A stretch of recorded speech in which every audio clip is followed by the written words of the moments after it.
Hey, then come on, good to see you, brother. How you been? Moving, good to see you. How you doing, so, bro? Dale, good to see you. How you doing?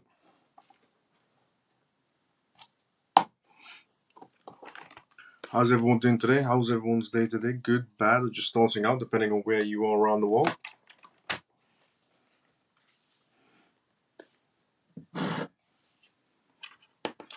Evening, Miles and CMF, good to see you as well. Joe, how you doing? Hyper Snapper, good to see you as well. How you doing? Doing all right, and you? It was a good day for me as well. Bit busy, but good.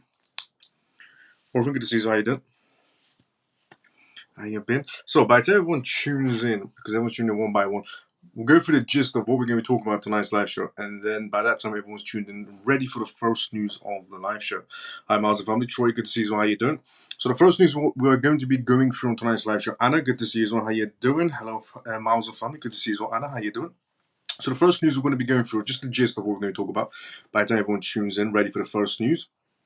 We're going to be talking about regarding President Kennedy. Well, if he is going to be the president of the United States. But we're going to talk about the presidential election, so in terms of Kennedy and Trump and what they're doing for the crypto sector. And then we're going to be talking about the WWF, essentially, that's partnered with Jupiter and the Solana ecosystem, which is quite big for that partnership. Then we're going to be talking about the SEC situation with Ripple, the latest updates. Then we're going to talk about the venture capitalist who has decided to, for some oddly reason, go after Cardano.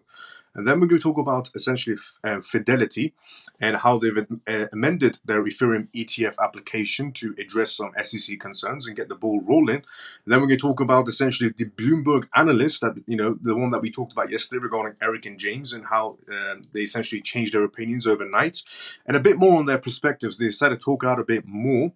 Then we're going to be talking about Coinbase, Ripple, Meta, Kraken, and others who are coming together to team up. And then we're going to be talking about the bill that's going to be going into motion, let's say, tomorrow, I believe is going to be voted in, the FIT21 bill, and a bit more on the details of what this bill means for the entire crypto space in bullet points. And then we're going to be talking about the American Bankers Association, who is urging leaders to block the CBDC plans.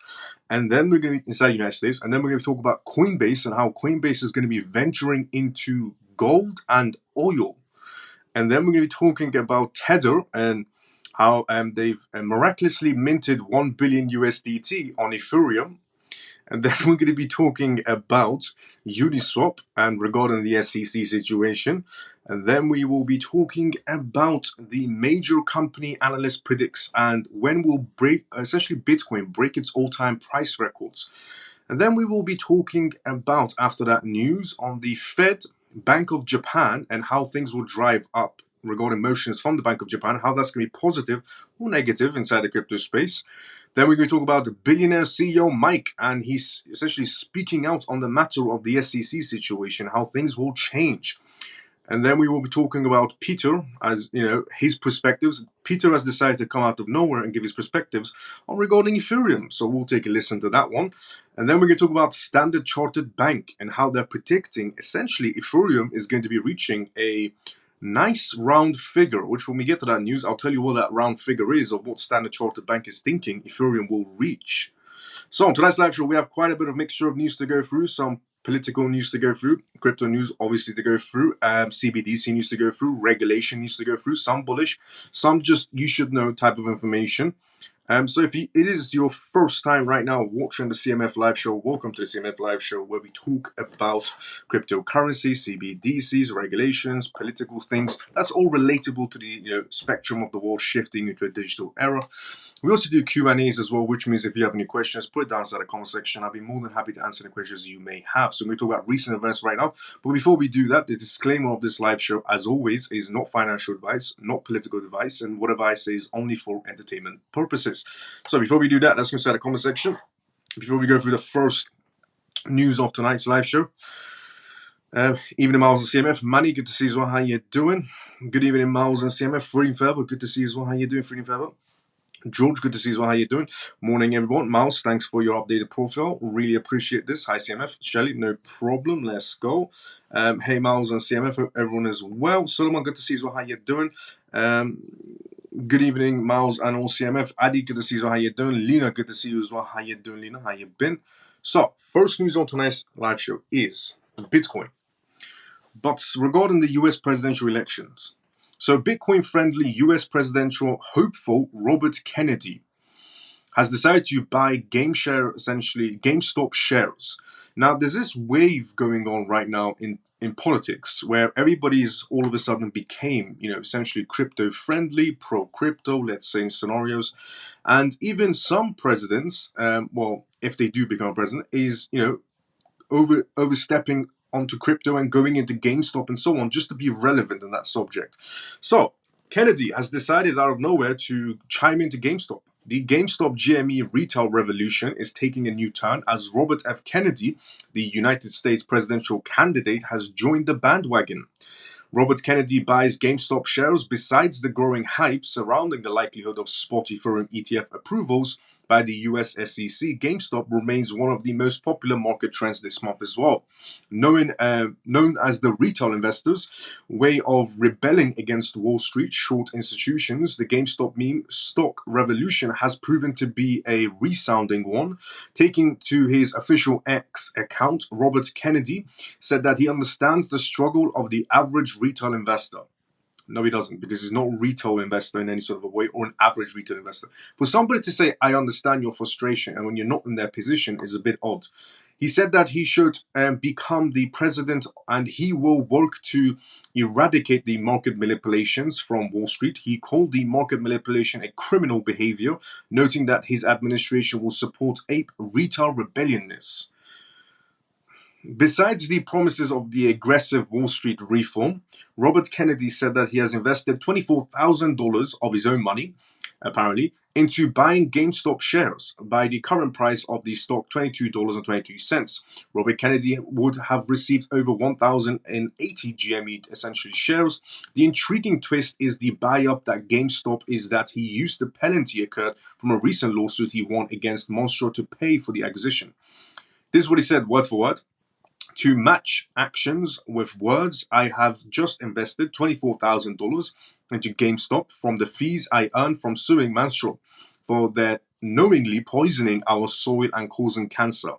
He said in a post, adding that he loves the idea of making Monstro support GME and the apes. We need a free and fair market. I agree on that point.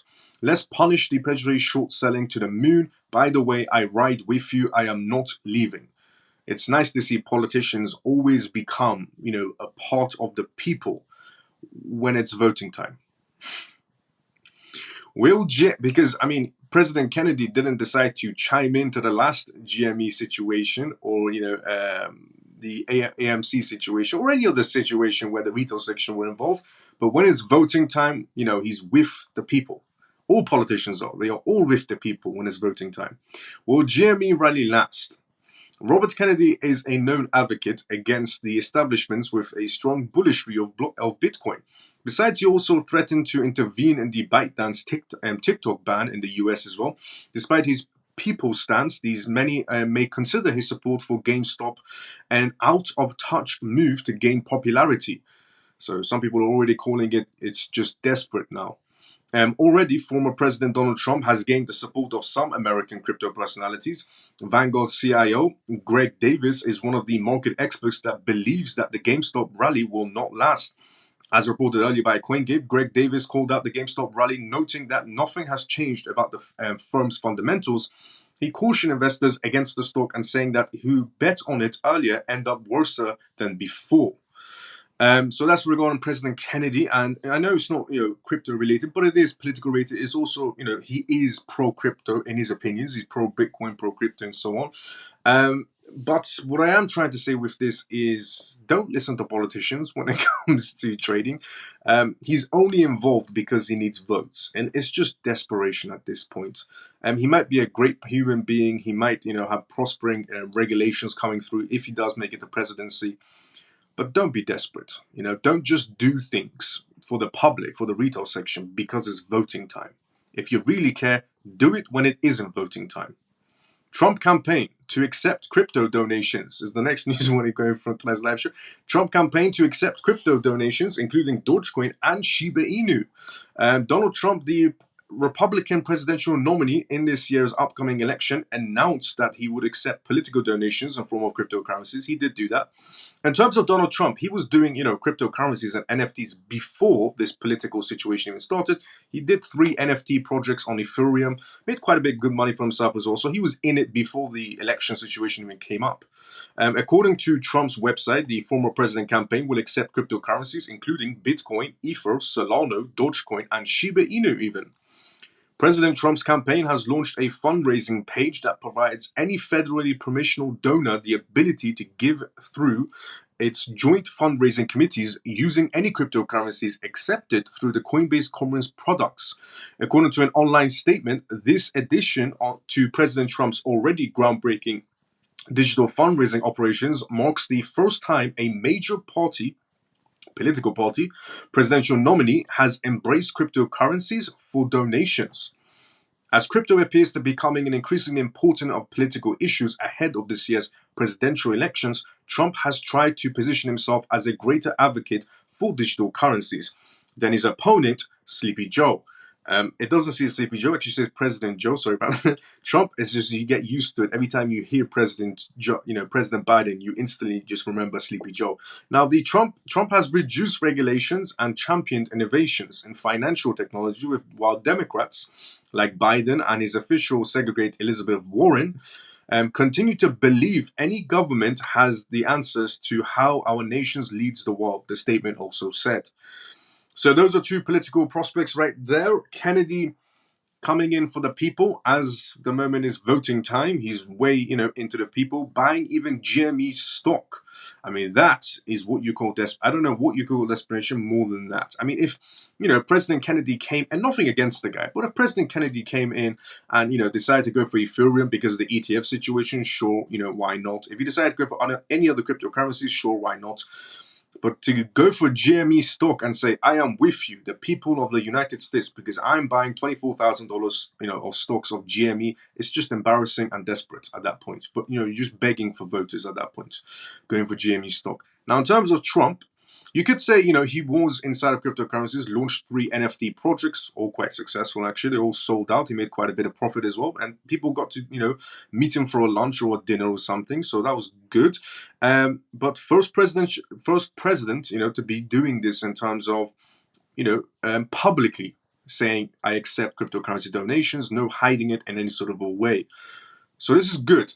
In terms of presidents being desperate in terms of crypto, it's all positive. If you're inside the crypto space, politicians are desperate to become inside, pro-crypto. The reason why politicians are desperate is because, there's a fund made by Coinbase, Ripple, and Kraken, and a few other members inside the crypto space. They collectively created a fund about $76 million or $78 million, where if any politician decides to become pro-crypto, gets to have access to that $76 million or $78 million. That's why all these politicians all of a sudden are voting for everything related to crypto, and everybody's going against Elizabeth Warren and Sleepy Joe, and they don't care what the SEC even has to say about it, because money is what it comes down to.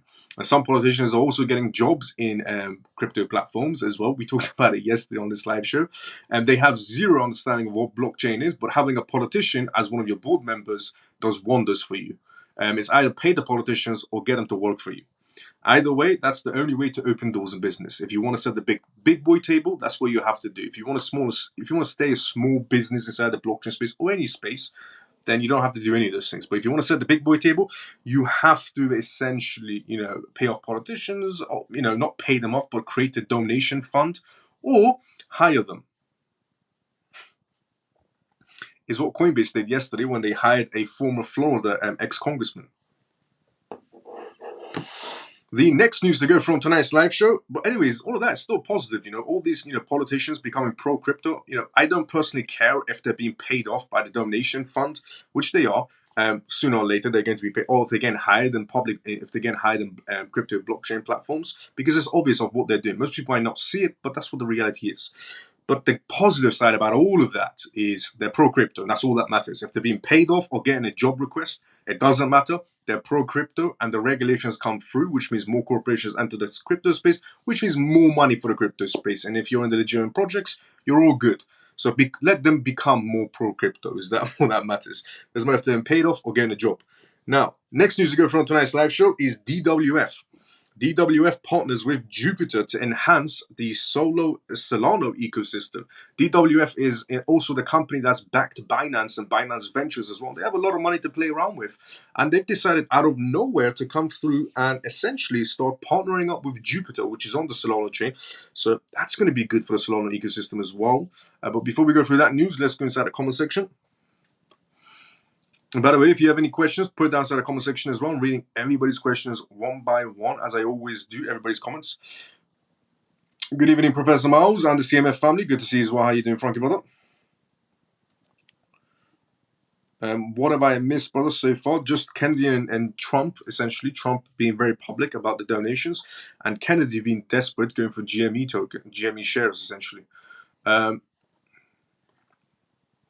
Hi, Miles and all CMF. JP, good to see you as well, brother. How you doing? How have you been, Miles? I've been doing good. How have you been, Frankie, brother? Even Miles and CMF. Simon, good to see you as well. How you doing, Simon? Thank you. Let's go, Frankie, brother. Hollow Miles and CMF. Peg, good to see you as well. How you doing, Peg? He accepts XRP as well. Yes, he does. He accepts XRP, Bitcoin, Ethereum, Shiba Inu, Doge. Trump is, opening his doors to all types of cryptocurrencies. I bet Trump accepted a lot from Stormy Daniels. Sleepy Joe. Let's go, Pegs. Hi, Miles and CMF. Stormy, good to see you as well. How you doing? Even Miles and Crypto CMF. Semper, good to see you as well. How you doing? Even Miles and CMF. Jason, good to see you as well. How you doing?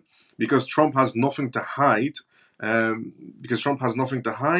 He doesn't need the money, which is fair enough. Honestly, he doesn't really need the money. Trump has a lot of money to play around with. Sleepy Joe is obviously a 9-to-5 professional beggar. He goes around begging for donations, is what Sleepy Joe is. Kennedy doing some desperation movements of putting $25,000 into GME makes zero sense. Trump would not be, and again, I'm not American in any sort of a way. I'm not inside the United States. I'm in London, United Kingdom. So that political aspect, I'm not going to have a vote in any sort of a way. So what I am doing is just sharing the news and sharing the perspective, essentially. But whatever happens inside the United States is obviously going to affect the rest of the world. As the International Monetary Fund put it, when America sneezes, the global markets catch a cold, which is in facts, beyond facts, what the International Monetary Fund and the Bank of International Settlements said. When America sneezes, the global markets catch a cold, which is facts. So whoever is chosen, it's definitely going to be affecting even me inside the United Kingdom or anybody else outside the United States as well. Let's go to the next comment. Trump would not be scared to go up against the SEC and their nonsense. That's number one. That's facts. Thing I like about Trump, he can't be bullied, which is also facts. Yeah, I mean, we've seen that more often. Trump is the only politician that is straightforward and says it how it is and goes after what he wants. Miles, I've heard a lot of noise about. So I agree with Stormy regarding that matter. Definitely. I agree with her. Miles, I have heard a lot of noise about a project named Render. What is the reality of this so-called Render token? Render has good prospects. It could do well for itself. Decent partnerships as well. Could do very well for itself. Now, there was obviously that rumor regarding Render and Nevada when they did that big conference speech. They were going to mention Render, and Render started to go up. Turns out they mentioned nobody, and Render didn't do too well on that particular day. But in general, it has a prospering future ahead of itself, I would have to say. JP says, I don't care what happens as long as the money comes into market. Facts. As I said, money's money. That's all that matters. I don't care if they're paying off the politicians from a donation fund or if they're hiring them to give them jobs as board executives. Just do it and get it done with and bring the regulations and bring the money. That's all that matters. Doesn't matter how they get the politicians on board. Pierce, but, it's good to know how they're doing it, but either way, just do it is what matters. Good evening, Miles of CMF. Then Denise, good to see you as well. How you doing? And I said this a long time ago as well. It's a political game. I said everything leads back to politics. I said this a long time ago, 2023, on this live show. Just out of curiosity, is anyone in this family plans to donate to a candidate? Good question, Orphan. If anybody wants to, chime in. Orphan has asked the question of, if you don't want to, perfectly, don't answer it. But Orphan has asked the question of, is anybody going to be donating to any of these politicians or president candidates in terms of cryptocurrencies? If you want to chime in, chime in. If you don't. Keep your opinions to yourself regarding your votes. Wasn't Trump the one that put Gary in position? He did, but he definitely did change his mind midway, and obviously Sleepy Joe kept him where he is. So Trump did actually give the green light to him. And then Trump did give the green light to him. regarding Gary Gensler, sorry.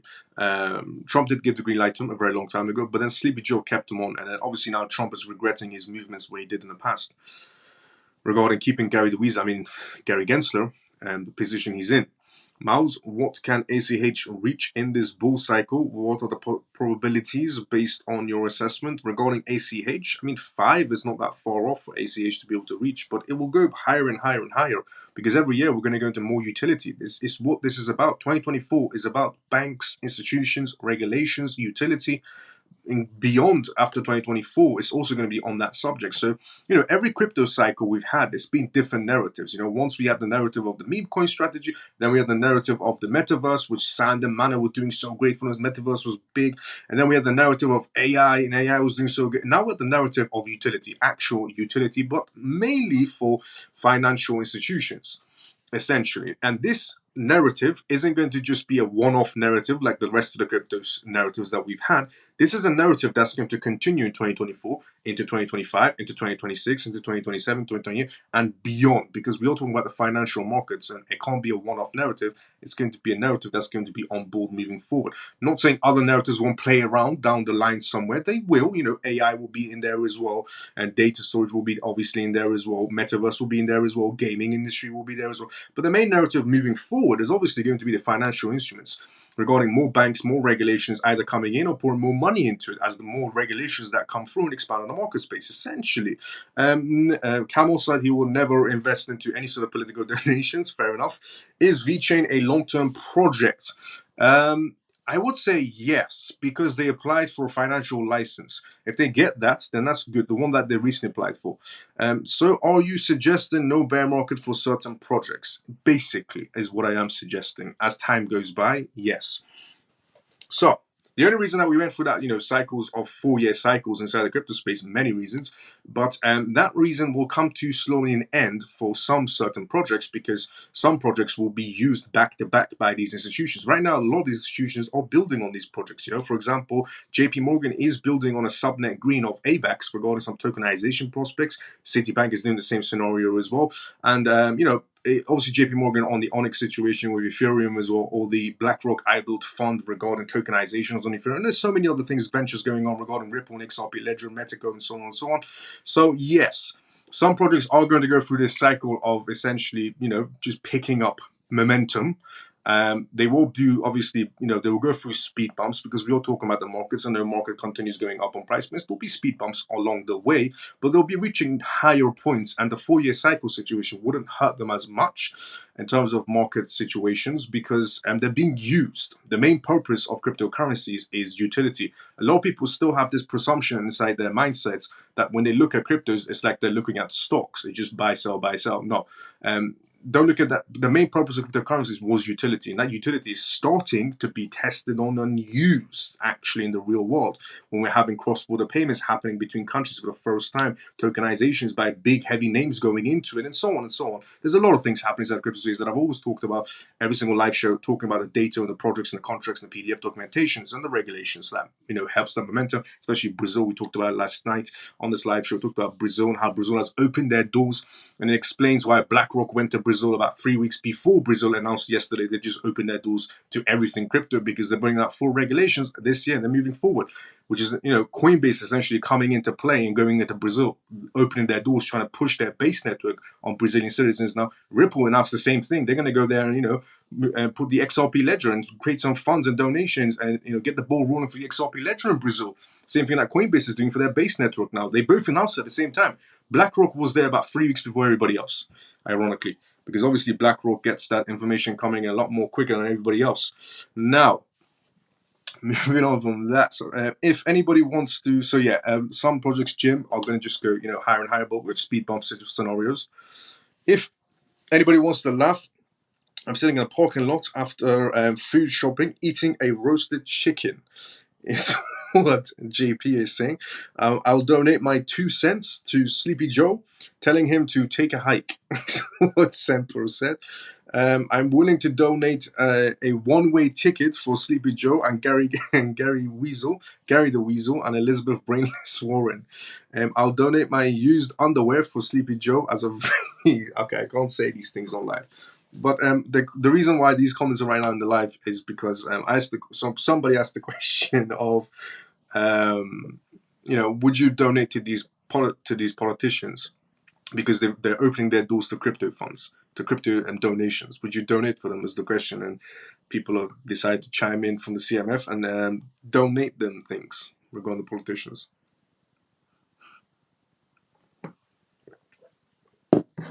Okay, so DWF news now. DWF partners with Jupiter to enhance the Solana ecosystem. DWF is big. They have backed Binance with some fundings, some other projects, MDT as well, some other projects inside the crypto space. They have a lot of money to play around with. They are invested heavily inside the blockchain space. DWF, one of the most prominent actors inside the crypto world over the past year, continues to make headlines with new moves inside the blockchain space. After high-risk enthusiasts like Zusi and SPF, in other words, CZ and SPF, from the scene, DWF emerged. Although they have essentially faced much criticism, a significant portion of their crypto community remains skeptical of DWF.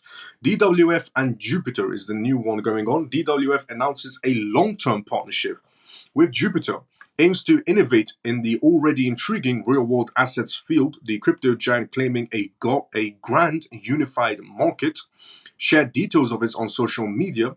This is what they said, word for word. Today, we are launching our Grand Unified Market Initiative, a key effort to bring all assets together in the single atomic market. Supported by Jupiter and enabled by the best partners in crypto, this new initiative on the Solana chain aims to index various assets, whether meme coins, real-world assets, stocks, or Forex. We allow users to trade virtually in all of these markets. This is one of the biggest dreams in finance, and we aim to realize it here on Solana. To make this vision a reality on Solana, 3 things are needed: more assets, more liquidity, and more accessibility. DWF does have a lot of money to play around with. Therefore, we are excited to launch the GUM Alliance, a group of the best assets, liquidity, and distribution teams to help drive this effort together. DWF and its partners will strive to add more assets to Solana, create liquidity on Solana for these assets, and integrate these markets into Jupiter. Future of Solana. DWF seems to be trying to fill the void left by SPF and Solana. If they came close to achieving their ambitious goals on the Solana coin, price could significantly rise in value, which is true regarding DWF. They can make things happen inside the crypto space. Known players inside the Solana ecosystem like Visca and Open Eden Labs have also joined this new endeavor. So, DWF has launched their essentially grand scheme, which is called Grand Unified Market Initiative, GUM Alliance, and they're aiming for the Solana chain. They're going to be boosting the Solana chain, is what they've essentially said in a very simple term regarding DWF. And they're starting with their newest partnerships on Solana. With Jupiter, they're going to be launching a lot more projects on Solana. They're going to be funding these projects, and they said they're going to be adding a lot more liquidity, and obviously that's going to help with the price rise of Solana as well. And DWF was one of the first companies, let's say, essentially that funded into Solana and with FTX, but obviously we know how FTX scenario ended, and DWF was not happy about that scenario, and now DWF is a solo investor into Solana now, which is better for them than rather going through FTX. Now, SEC files reply to Ripple's latest motion details. So this is the recent updates regarding SEC and Ripple. But before we go through that news, let's go to the comment section. Frank Riddle put him in your permanent sleep. Okay, so SEC files a reply to Ripple's latest motion details. In a recent filing, the US Securities and Exchange Commission opposed and a part of Ripple's attempt to seal and redact evidence related to the dispute regarding remedies. According to the agency, Ripple fails to overcome these strong perceptions that these filings should be public. While Ripple has pointed to the SEC's earlier sealings and reduction positions, this was the context of the specific filings. Moreover, the agency has pointed to the fact that Ripple has now been essentially adjudicated to have an illegal sold investment contracts to institutional players, essentially buyers, without the necessary disclosures. The SEC argues that Ripple's request to hide financial and security sales information should be denied since it is at the heart of the agreements that both parties have presented regarding the remedies. Ripple might be allowed to seal some of its financial statements, however, it should be required to disclose specific financial figures or terms of contracts that are permitted to the remedies request. If the public cannot see how the remedies requested and ordered compared to Ripple's actual financial information, general detergency will be significantly undermined, the SEC said. The SEC has added that it has limited its ceiling reduction objections to the information and will be relevant to the court's determination. The agency wants Ripple to reveal the amount of its current assets, the amount of its recent sales, revenues, and expenses, as well as the size of discounts. The agency insists that it opposes the reduction of very little financial information. Okay, so the SEC wants, in other words, that Ripple does the correct thing and show their financial records on regarding how much they sold their XRPs to these distributions and scenarios, and sold their XRPs to essentially the partners that they do sell them to, let's say, in this instance. I think it's a terrible idea, and it's interesting to see that the SEC is, pressuring Ripple to do the right thing, is what the SEC sees it as, because the SEC also had a chance to do the right thing in the debit box case and not lie to a judge. But they did, and 2 SEC lawyers got fired. So the SEC trying to play the card of, the people should have the right to know about the Ripple sales. You should be much more, transparent with the public.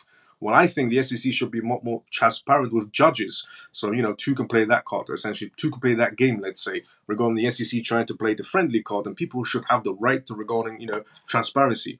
I believe so as well. Maybe the SEC could, be transparent for once in their lives. And in terms of, Ripple showing them, some people saying Ripple should show them, some people saying Ripple should not show them, and some people have no opinions about it. I personally am on the side of they should not be shown in any sort of a way. They should not be shown to the public in any sort of a way. And I said this before as well, that essentially a lot of people inside the crypto sector have too much emotions involved in their assets, okay? So a lot of people might presume and say, oh, I'm not emotional when it comes to my crypto assets, but you are, because you don't have that corporate mindset. If you have a corporate mindset, you're going to be, and there are some people inside the retail section that aren't really emotionally attached to their assets, but the majority of the crypto space, they don't have that corporate mindset, and they are attached to their assets in some sort of a way. Sorry for doing this. I'm just going to put my iPhone in charge at the same time. And basically, a lot of people have, that emotional situation going on with their crypto assets. There we go. Sorry about that. And I don't think it should be shown in any sort of a way, because people will look at that and go, oh, I can't believe Ripple was selling their XRP to a discount to these institutions. How can Ripple be doing this? And that's what's going to be happening. And the reason why I say that's bad is because a lot of people can't see it as, okay, they've done these sales, they've done these discount sales in distributing XRP to help the adoption rate, to get the ball rolling. That is what you have to do in business. You have to, cut deals and, shake some handshakes and get some politicians involved. And that's just how it works in business. And the majority of the people inside the retail section don't understand how things run inside the corporate sector. So they'll look at it as, oh, I can't believe Ripple's, giving discounts to these corporations. I've been buying XRP at this price and they've been buying it at a much more discount rate. How can they do that? Well, they did that because for you, because that means the XRP, essentially adoption rate will grow a lot more quicker. That's just how you do things inside the business space. So I don't think personally to show them to anyone. It's because the majority of the people inside the crypto section, the retail section, they involve their emotions into everything they do. And some people might say they don't, but they do at the end of the day. And it's not good for your emotions. If it was, they would show them anytime. They would have shown them a long time ago, but it isn't. But just think of it like this. Everything Ripple did in terms of giving out discounts, shaking handshakes, getting politicians on board, creating a donation fund, it's to expand the XRP ledger. That's all that matters and what you need to think about. Don't think about how they did it. Think about getting to where you need to be. Now, next news, venture. Venture capitalists. Out of nowhere, this news came about. Venture capitalist rips into Cardano, questions network's decentralization claims, and says that Cardano is a bad project in their point of view, and in the point of view of the venture capitalists, and says Cardano is a bad project, and then another crypto project is better than Cardano. And I can obviously everybody can take a guess of which that project might be regarding what this venture capitalist is talking about. But it's very odd. This venture capitalist has never came out at this rampage speed and, you know, trying to obliterate essentially Cardano in any situation. But they have now, out of all times. We'll go through that right now, but before we do that, let me just go inside the comment section. Ripple is not a public company, so they don't have to show anything, which is facts. But if the judge does make them in some sort of way under some sort of act, then that would be a funny scenario. But Ripple is still being so transparent about the company, which is facts. They are being so transparent so far. I mean, they've, you know, shown so many things. Is there a reason why Grayscale dumped their other holdings? A long time ago, they dumped them. Yes, because they saw it as a slow-moving asset in terms of not doing anything regarding Cardano. Is why they dumped it a long time ago. Now, is Cardano a bad project? No. I've talked about Cardano before, a while ago, regarding their adventure that they did with the United Arab Emirates police department, where they're going to be doing data storages on Cardano, and even Interpol got involved regarding doing data storage on Cardano. That was a while ago, and they're still developing on that. So it is a project that is going to be used. I mean, it is being tested and used in some sort of a way right now. Those test phases, not actual situations. But is this the reason? Is this the reason I'm asking? Is that why you're asking? Well, let's go through this news. I'll tell you. Venture capitalist. So Kerry, but it was a good question regarding that, Kerry, regarding is Grayscale, you know, what was the reason why they dumped it? Well, Grayscale did dump it also for more XRP and AVAX. So Grayscale has a crypto portfolio. Essentially, they're holding Bitcoin number 1, Ethereum number 2, Solana number 3, XRP number 4, AVAX number 5. They used to hold Cardano, but they sold that off to buy more XRP, more AVAX.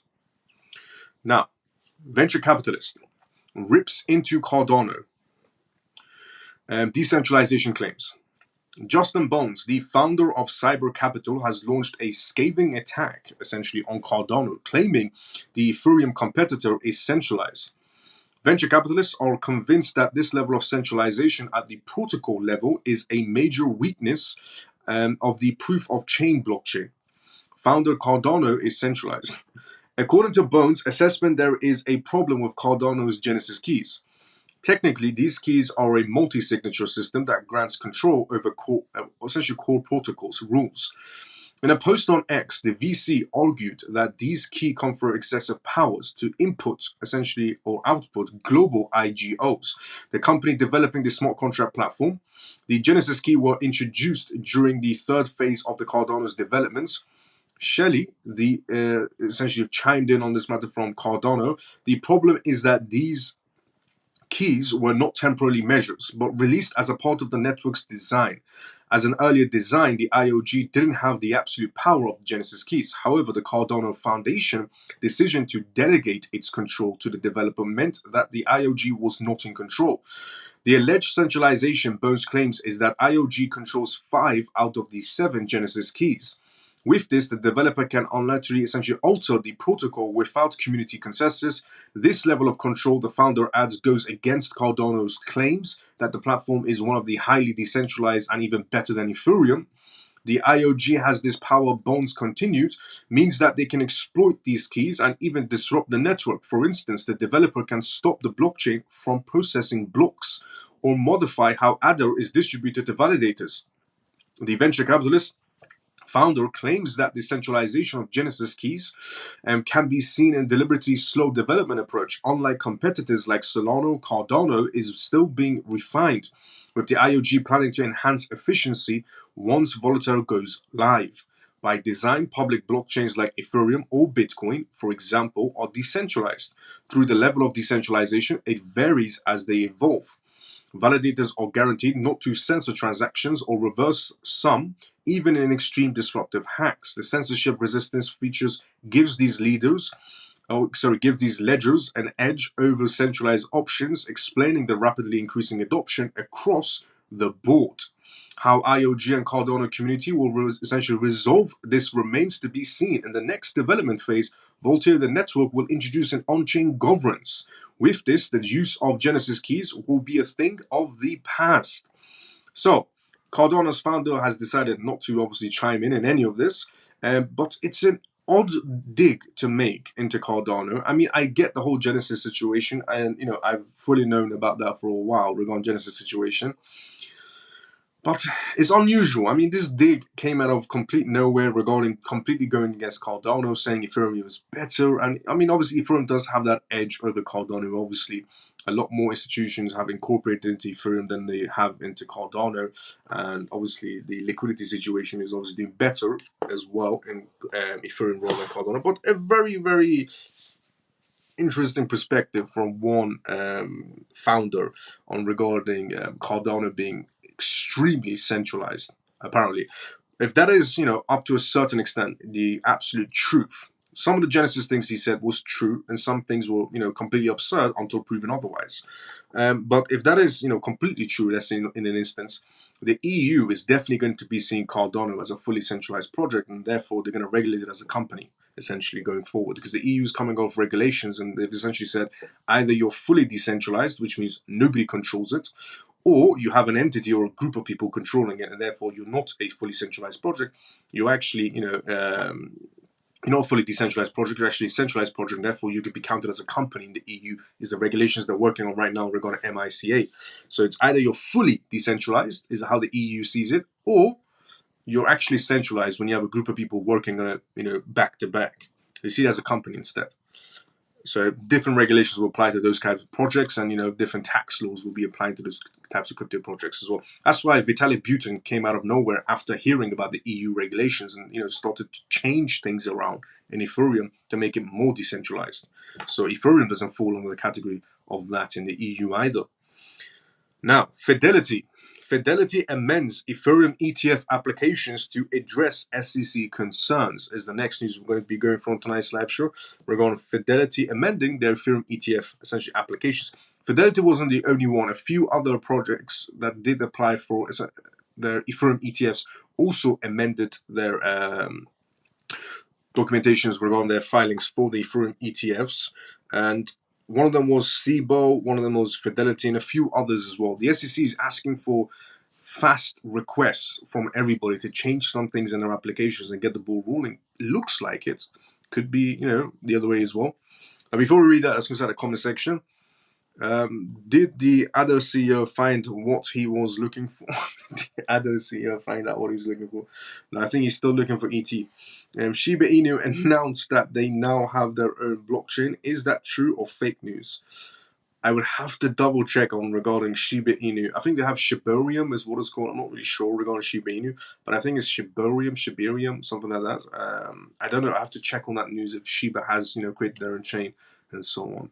I'll check out the live show, Joe. I'll put inside Telegram group. I'll take a look at it. So, EU GLP regulations approves ICP 7 months ago is huge. That is true. That is true, and it is huge. Leroy, good to see you. How you doing, brother? How you been? So, Fidelity. Fidelity amends Ethereum's ETF application to address SEC concerns. Fidelity has revised its S1 applications to the for the SEC in its spot Ethereum ETF proposal.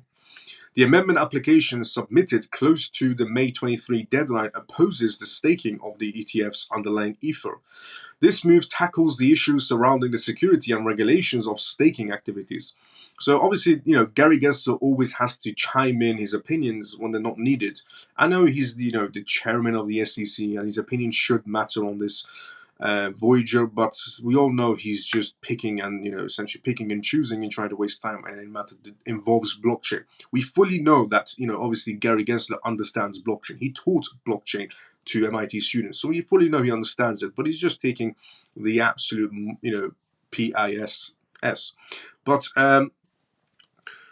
so he's not in favor of essentially the staking situation. That makes Ethereum a security.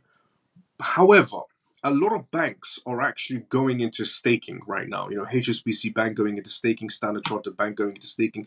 Even, JP Morgan had to look into it as well. BlackRock had to look into it as well. And a few other, banks, not just banks, sorry, banks and institutions are looking into the idea of staking when it comes to, so, corporations can also stake their crypto assets and make good money on them, essentially.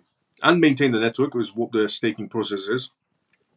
But the SEC apparently, sees that as essentially a scenario of, being a security if you're staking, which actually just helps maintain the chain. And Gary knows that staking actually is good for a project because it helps maintain the chain. He's fully aware of this, but he's trying to take the PISS.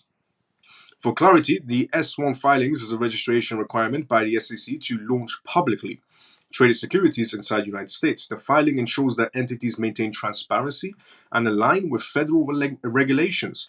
According to the reports, Fidelity's application review and update followed the speculations that the SEC might essentially reverse its stance on Ethereum's ETFs, stemming from political pressure. As the result, the regulator has asked the applicant for the amendment of the 19B4 filings detailing the operations of the proposed ETFs. Meanwhile, the SEC will decide on VanEck's spot Ethereum ETF proposal on May 23rd. As expected, this will mark another key moment in the ETF approval process. Moreover, market sentiment regarding the approval of these ETFs has taken a positive turn as well. For instance, Eric, who is a senior ETF analyst at Bloomberg, and Eric has just, he's had some great opinions regarding the Bloomberg ETF analyst, Eric. He's been quite right on market movement so far, even in 2023, has increased the estimate of, the spot ETF approval from 25% to 75%, which I explained yesterday, following his initial submission of the 35% in March. Fidelity's decision to remove the staking feature from its ETF proposal could positively influence the SEC's decision. Eric reiterated his statement, stating that the SEC is unlikely to allow staking via Ethereum ETFs. This is what he said, word for word. Looks like you got a final answer as to whether the SEC will allow staking. The answer is no. As this is the first amendment of any document to roll in post-SEC 180 and their comments to issuers yesterday, he stated. Fidelity's latest move aligns with this news update indicating that the ETF application might follow suit. Not long ago, ARK 21 shares also removed the staking clause from its Ether ETF S1 filings, suggesting a trend towards compliance with the SEC guidelines. So, the SEC is essentially telling them to remove their staking situation when it comes to Ethereum, and therefore, it's not seen as a security in their eyes, and they can move forward. They still haven't dropped the case regarding the Wells notice they sent out to Uniswap, but obviously they haven't continued that forward. It was just a warning type of situation before the actual suing letter comes through. But Gary's fully aware that staking doesn't really make the asset a security. It actually just helps maintain a network, and you get rewards for maintaining a network. That's what staking essentially is. Gary's fully, he understands what blockchain is. He taught it at MIT, so he fully understands it. But again, he is taking the absolute PISS in this scenario. But things in terms of what Eric said yesterday, things are changing in real time when the SEC is requesting these documentations at a much more rapid pace from these essentially organizations that apply for the Ethereum ETFs. Now, on the political matter, which is Gary Gensler might have some political pressure on him, it's true up to a certain extent, definitely. News just came in right now. VanEck spot Ethereum ETFs has been listed on DTCC. So we're getting much more closer to that actual green light of Ethereum. By the looks of it, you could say in some sort of scenario. So news just came in right now, your notification that VanEck has just listed. VanEck is the first one. I was about to talk about VanEck right now, and the notification just came through. VanEck is the first one to get some sort of a yes or a no regarding Ethereum ETFs. So they can't postpone that because it will look bad for Gary Gensler politically. I mean, already a lot of congressmen, congresswomen are against them. Politicians are voting against these bills, and there's two bills that are about to be passed tomorrow.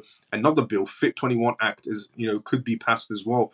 In terms of the votes, which means Gary Gensler loses the majority of his power. We're going to go through down tonight's live shows regarding that as well, the details, the bullet points of the FIT21 Act that is going to be happening tomorrow. And if that gets voted in, Gary Gensler loses his power. CFTC has more power and control over regulations and passing through cryptocurrencies.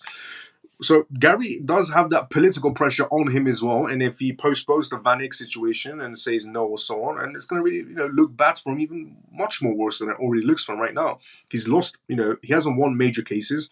He lied to a judge regarding debit box case, and he still hasn't been able to close any sort of major case at all. So he has the political pressure on him as well. Maybe that's what pressuring him to put that green light in. I mean, the judge had to put pressure on him last time to get approved regarding Bitcoin ETFs. So, surprising predictions from keeping on that subject of ETFs. Surprising, and then DTCC just regarding the approval of the Ethereum VanEck ETFs. That's the first one to be approved. The VanEck ETF is pretty much the first one to be approved.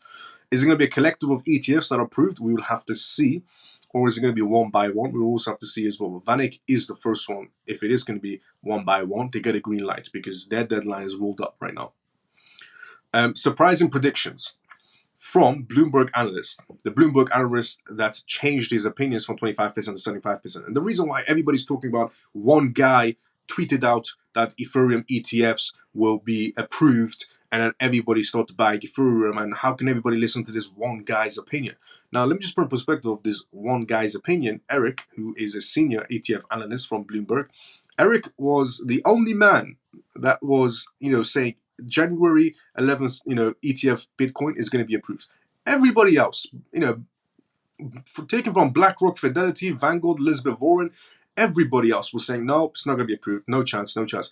Eric was the only one. And Eric said at that time, essentially, that he thinks it's going to be approved because of inside chatter, is what Eric said at that time, in January times. Fast forward to today, Eric said yesterday from inside chatter, again, he thinks it's going to be approved. So this one guy that moved the entire market, this one guy has some credibility of the last scenario where he was the only man saying yes, where everybody else was saying no inside the crypto space. And he was right, and it was from his inside chatter. We don't know who his inside chatter is, but they were correct. This time around, Eric also said, I've heard from inside chatter, it's a green light. So he is an ETF analyst, senior ETF analyst from Bloomberg. So he has some credibility. I'm not saying what Eric says always happens, not in any sort of a way. There's probably been times when Eric has said something and it didn't happen. But he's been right in this instance once, so there's a higher chance of him being correct again. Not 100% chance, but a higher chance. According to Bloomberg ETF analyst Eric, the US Securities and Exchange Commission, SEC, recent interactions with the potential spot Ethereum ETF applicants companies represents a significant shift in the outlook for potential approvals. This is from Eric's perspective. Next steps include approving the forms of the 19B4s and the S1 registration statements. Eric noted that due to the unique nature of the issue, this may take longer than usual. Once these are met, trading can begin. This is also what he said word for word. Overcoming the possible approval issue is the most important thing. Now, this all about logistics and legal documents, he said. Unlike spot Bitcoin ETF approvals, where the SEC meets with prospective issuers for weeks before finalizing the forms, the SEC began meeting the prospects regarding Ethereum ETF issuers just days before the May 23rd deadline for the final decision on the VanEck Ethereum ETF, because they were first in line. So Eric is pointing out, beforehand, there were weeks before the announcements, they were meeting with, potential green light Bitcoin ETFs at that time. But for Ethereum ETFs, it's a few days before the VanEck yes or no. In the Bitcoin ETF process, issuers like BlackRock have launched regarding their spot Bitcoin ETFs with $10 million in seed capital, with billions of dollars of capital reportedly lined up. But Eric doubts that will be the case with Ethereum ETFs. Is a part because the SEC stepped in at the last minute. Everyone was pretty optimistic during the Bitcoin ETF process, so they had time. That's not the case right now, he said. However, he did not rule out that BlackRock could do something quickly if there is a quick approval scenario. Eric also reiterated his views that Ethereum ETFs may see slower demand than Bitcoin ETFs. The people who are really interested in this probably already have Ethereum, and for this casual tourist types, a lot of them and essentially are probably happy with Bitcoin. It's what they know best, is what he said. The analyst estimates that Ethereum ETFs could receive 10 to 15% of the assets that Bitcoin counterparts received, which would bring the ETFs to around $5 billion to $8 billion. For any normal launch in the first few years, that's pretty good, he concluded. So in Eric's point of view, it's going to be green lighted, and we're looking at about 5 billion to 8 billion coming into it regarding Ethereum ETFs. If, we get a quick yes, and if they get the ball rolling very quickly. So that's Eric's point of view. 5 billion to 8 billion could be entered into it if he gets that green light it needs. And his point of view is about 75% chance of a green light from his inside chatter situation. And that's Eric, Bloomberg ETF analyst. His perspective has been correct once. What's the chances of it being correct again? Coinbase, Ripple, Meta, Kraken, and others from tech against scams. So Coinbase, Ripple, Meta, and Kraken, and a few other platforms have decided to come together and form a cybersecurity alliance. This is the next news we're going to be covering from tonight's live show. Before we do that, let's go inside the comment section. By the way, if you have any questions, put it down inside the comment section as well. I'm reading everybody's questions one by one. Reading everybody's comments one by one. So, let's go inside the comment section. We were here. Where? Simon? What where? What's up, CMF and Miles? XRP News. Bill, good to see you. How you doing? Ripple News went at the beginning, but we're about to go through another one right now as well. Where is the XRP Labs based? Also, what preferred app? Zoom? On the XRP Ledger? Yes. Hi, Miles and CMF. Sorry, late today. Dennis, good to see you, brother. How you doing? Don't worry about it. Leroy says Coalition Long and Kraken attacked Federal Reserves in front of Wyoming legislators and proves Fed Reserves. Biden and the SEC work together on Operation Choke Point to strangle all crypto. Let's go, Leroy, for the updates. Thank you, brother. So Leroy says that Catalan Long and Kraken attacked Federal Reserves in front of Wyoming legislators and proves Fed Reserves, Biden and the SEC work together on Operation Choke Point to strangle all crypto. Thank you for Leroy for the updates. Has the ETH fees gone down as it cost me less today to send? No, but they are working to bring it down. Now, could be. Maybe you want it at the perfect time. Coinbase, Ripple, Meta, Kraken, and others form a tech against scams coalition. A partnership, let's say, a group. Crypto exchange Coinbase said it has joined forces with industry leaders like Match Group, Meta, Kraken, Ripple, Gemini, and Gasco to form a tech against scams group. The team will combat online fraud and financial scams to protect consumers and disrupt scammers impacting tech companies across social media, dating apps, financial institutions, and crypto. Coinbase, Ripple, and tech giants launch an anti-scam group. Coinbase, essentially in their blog, they announced a groundbreaking development to fight scams in the broader technology industry. Thus, Coinbase has collaborated with Match Group, parent company of Tinder and Hinge, in addition to Kraken, Ripple, Gemini, and the global anti-scam organization as well, to launch the Tech Against Scams. The Tech Against Scams will work to prevent online fraud and financial schemes targeting consumers and the broader technology industry. The group will provide resources to educate and protect consumers, creating a safer digital environment. The EVP of engineering at Ripple said, as scammers continue to become more convincing and intrusive, bad actors are taking every opportunity to target, defraud innocent victims. We must fight back and educate individuals on how to protect themselves from these predators. There is no place for scammers, and we must come together across industries to address this pressing issue. The best practices for protection include avoid third-party apps, be cautious with assets, discuss with trusted individuals, use reputable platforms, and stay informed. I agree on all of those points, yes. Regarding also the matter of discuss with trusted individuals, I always tell, because I understand cybersecurity, mainly because of my own blockchain startup company, I have to know cybersecurity. There's no choice about it. I always tell people in my own group, regarding CMF, by the way, everything I do is completely free as well. I don't charge any money. I'm completely free of source. 24/7, I'm free of source. I believe education should always remain free. So for my own members, and anybody can join the CMF. We only have a Telegram group, and it's completely free. The link is on my YouTube if you're watching this on YouTube, or X if you're watching this on X.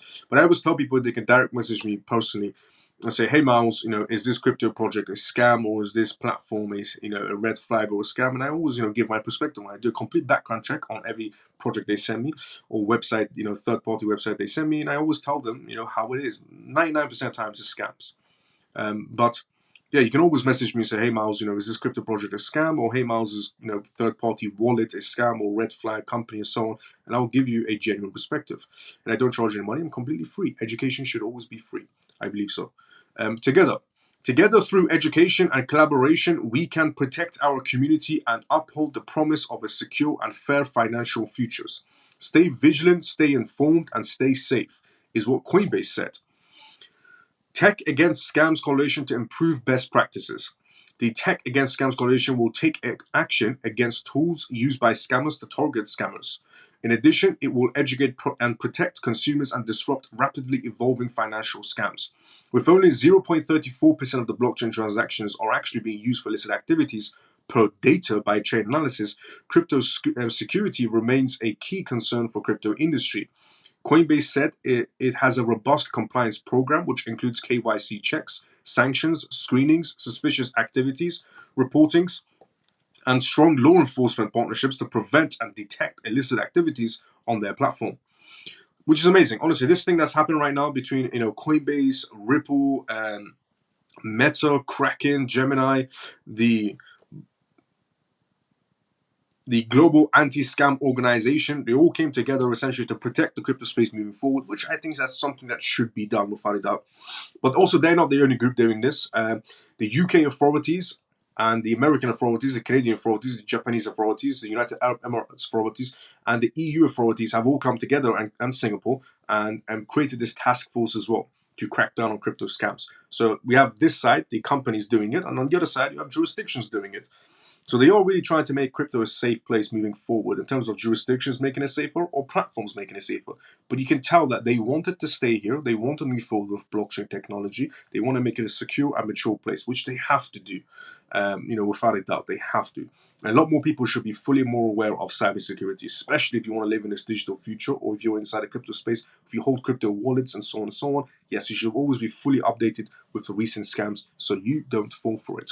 So, next news of tonight's live show is the expected approval of the FIT21 bill, significant move in the crypto space, which it is.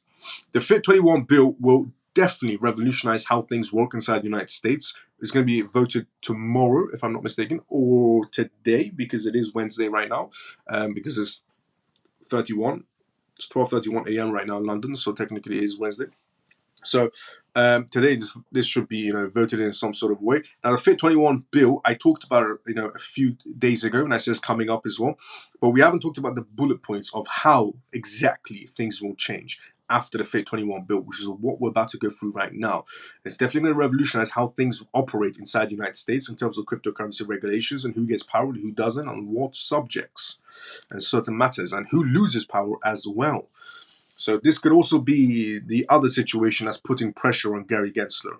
The FIT21 bill, in my perspective, is definitely putting pressure on Gary Gensler as well to move the ball quicker, because he can tell Congress are not happy with him in any sort of way. When they first voted against him, and more politicians have become pro-crypto, and he can see that with his own eyes, Gary Gensler. He can see more politicians have become more pro-crypto. President elections have become more pro-crypto.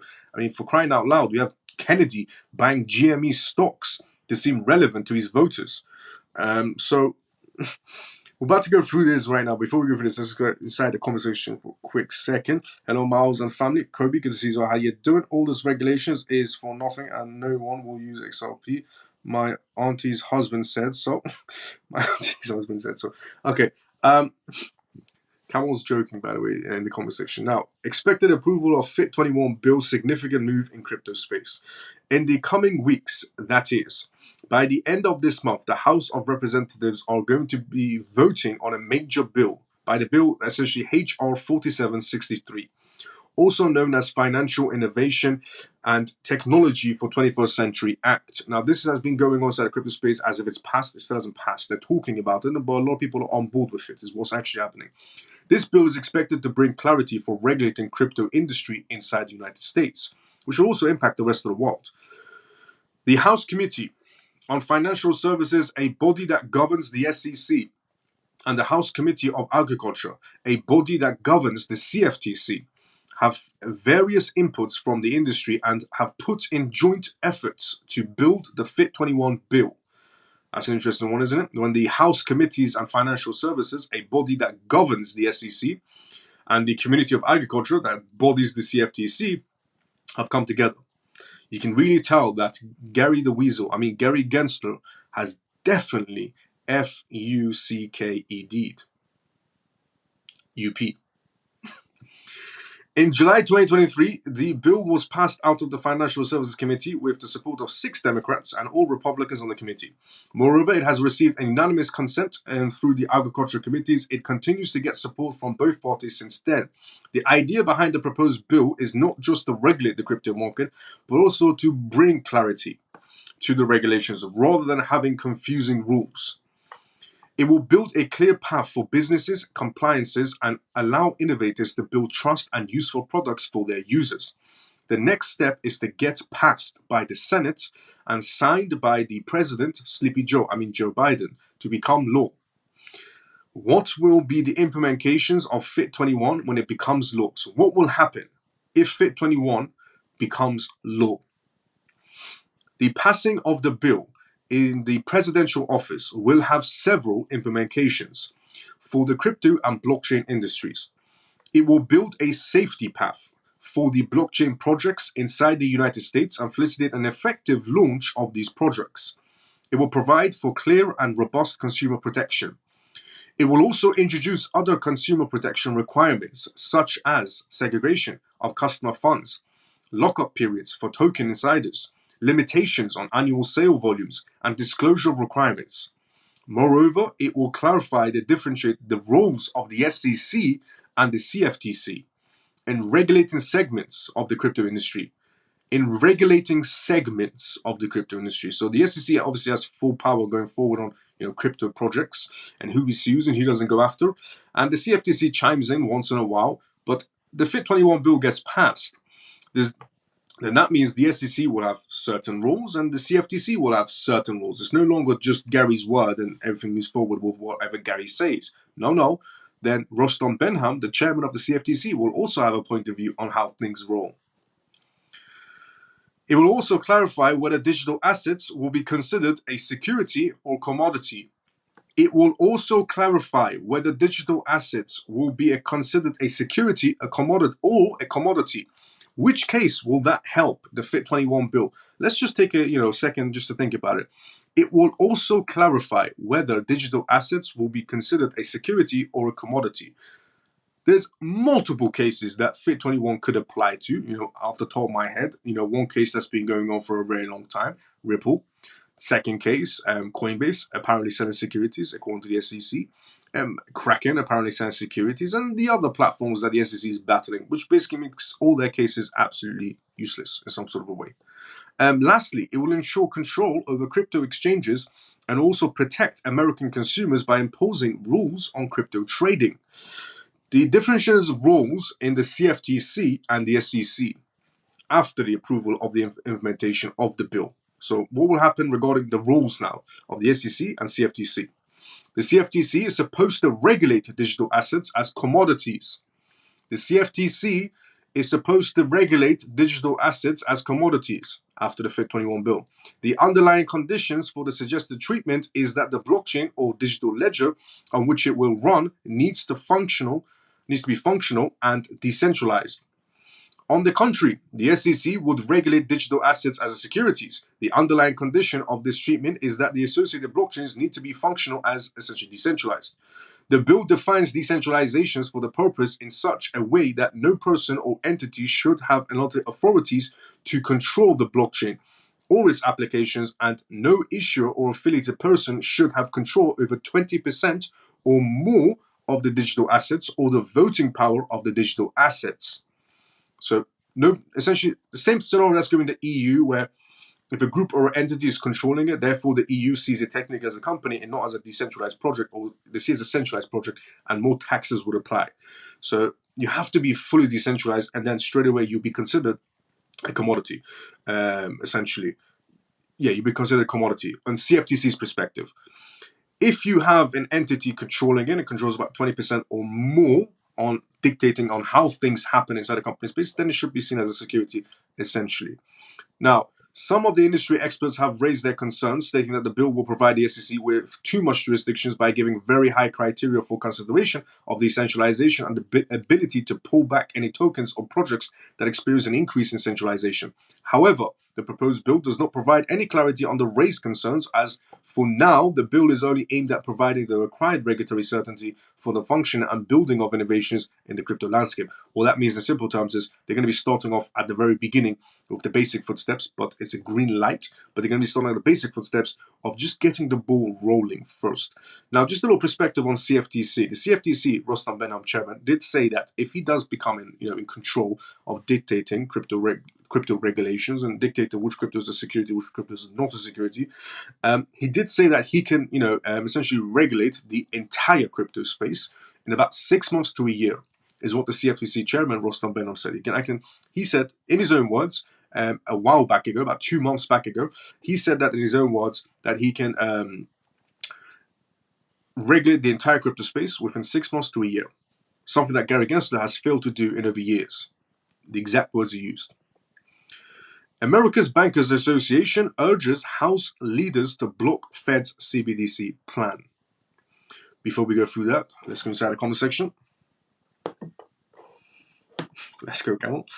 When can one expect movement-wise in coming months? Are we expecting a surge in pricing, or are we still waiting for 2025? No, we're going to be seeing movements. Look, regarding movements, at the beginning of this year, if you're a part of CMF live show, you would have, and even in 2023, you would have heard me saying, essentially, that there's going to be sparks inside the market space. Anybody remember me saying this inside the CMF? I said there's going to be sparks inside the crypto space regarding the ETF situations. I said that's going to create sparks inside the crypto space. I said the Ripple case is going to create sparks inside the crypto space as well, which means the market goes up. It gets activated regarding the Bitcoin ETFs and the Ethereum ETFs. The market gets activated regarding the Ripple case coming to a settlement type of situation. Banks and institutions coming out essentially on the launch is going to provide more adoption, which means another spark is created inside the crypto space. And all this is this year. I said this year as well. And I also said regarding the regulations will create more adoption, which creates more sparks. The Brazil situation is definitely going to open up a lot more doors and expansions and so on. So I did mention there's going to be quite a lot of sparks this year. Anybody remember me saying this in the live shows? There's going to be events that push these markets up in different scenarios. So that's still there, and you don't have to wait for 2025. We're not that far off. But obviously, 2025 we're going to go higher in as well. But in this year, we're still not done. This year, everybody's looking forward to 2025. This year isn't done. Nowhere near done. A lot of things are still happening this year. With behind the scenes, I've explained for a while now that regarding the regulations, regarding the countries open their doors, and the regulations brings more corporations into play. I mean, we have 937 corporations inside the space right now with Bitcoin ETFs, according to the 13F filings with the SEC. Now we're about to get the doors open for Ethereum. We also have the Ripple case coming to an end, which we know for a fact, the next move for XRP is going to be some sort of an ETF or an IPO situation when this case is sold this year. So that's going to cause one spark for the the market going off from ETFs, market gets activated again. Second market activation should be coming from the Ripple case scenario, coming to an end. Third will be probably the ETF situation. Fourth will probably be another country opening the doors in terms of regulations. Fifth could be, in terms of more corporations coming in with heavy-footed movements. So there's a lot of sparks still left in this market space, without a doubt, this year. And, regarding cross-border payments happening in some scenarios in different countries, a lot of things are still happening. And this year isn't nowhere near done. So don't look at just 2025. Even 2025 is going to be great. 2026 is going to be better and better and better as we go along, because the utility will kick in a lot more every year.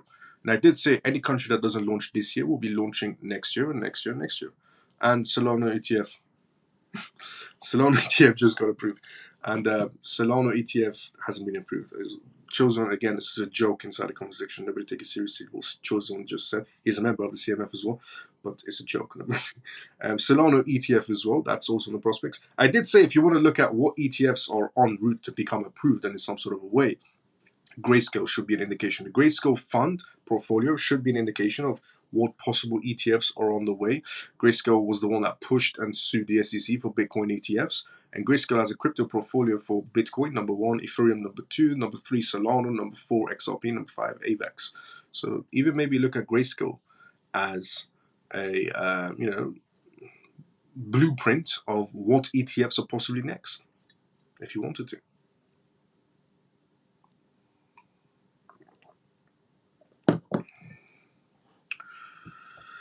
What's the odds that XRP ends this year below $1. I personally think they're a negative 100%, is what Cameron said. Chance. Fair enough. Chainlink ETF soon, or even a Chainlink ETF is possible. But Chainlink is a great project as well. Prospering future, definitely. Definitely. Now, America's Bankers Association urges House leaders to block Fed's CBDC plan. Obviously, there are multiple bills that's going in right now for voting. One of them is relatable to CBDCs. The American Bankers Association, ABA, on Monday urged House leaders to back a bill that would stop the Federal Reserve from creating a CBDC for individuals and using it for a monetary policy tool. Congressman Tom Hemmer introduced the CBDC Anti-Surveillance Bill, State Act. The HR 5403, September 2023 is when he introduced it. The bill which has gained support from 165 co-sponsors, is expected to be voted on this week as well. So quite a lot of bills about to be voted in. The ABA believes strongly that a CBDC defined as a digital form of central money that is widely available to the general public is unnecessary in the United States and would present unacceptable risks and costs to the financial system. The association said in the letter to Speaker Mike Johnson and Minority Leader Hakeem Jeffries, the dollar is already digital today, and it is unclear how issuing a CBDC would improve financial inclusion or achieve other laudable goals, he added. Fed studying CBDC despite reservations from top officials. The ABA's letter also warned that a CBDC would disrupt the current financial systems in several ways. It could fundamentally alter the relationship between citizens and the Federal Reserve, weaken the role of the banks, worsen the economy downturns, worsen than this should be interesting, and make it harder for the Fed to manage the economy effectively, the letter said. While the US hasn't launched a CBDC yet, the government has shown interest in digital currencies.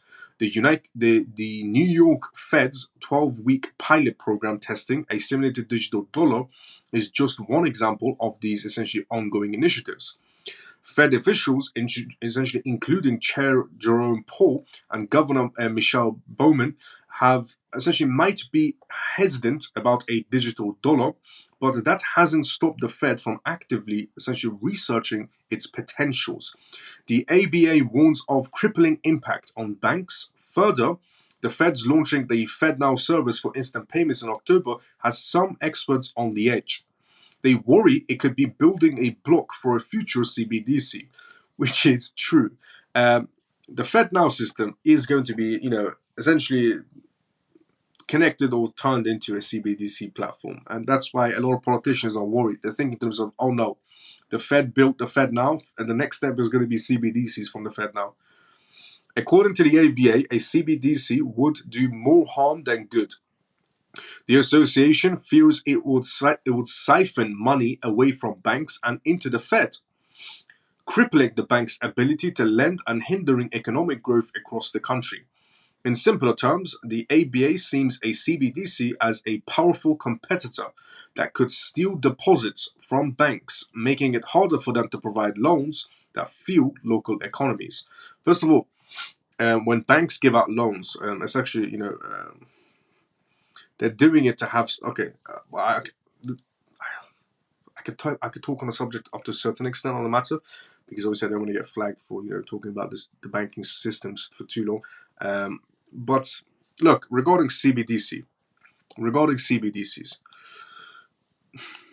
yes, they are going to be controlling. I mean, that's without a doubt. The effectiveness of CBDCs is control. Is what the answer is.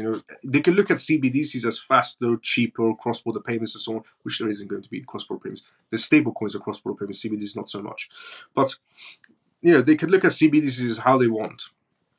The Federal Reserve is going to be producing some sort of, I mean, the Bank of International Settlements is pressuring, so is the International Monetary Fund, pressuring a lot of currencies to go towards CBDCs. I mean, absolute pressure. If you see those documents, the seminars the Bank of International Settlements is doing, just back-to-back pressure on making countries switch to CBDCs. So a few politicians might be able to stall, but actually being able to cancel out CBDCs, it's not going to happen. Mainly because the Bank of International Settlements has a lot more power than a few politicians coming to a vote. Now, on the other matter of these politicians going against CBDCs, on the subject of CBDCs essentially is a surveillance act. CBDCs is going to be created to spy on you 24/7, essentially with the social credit system wallets and so on. And politicians are trying to go against it because they see it as, even the banking association, because they all do dodgy movements. The banking association is obviously scared about CBDCs as well.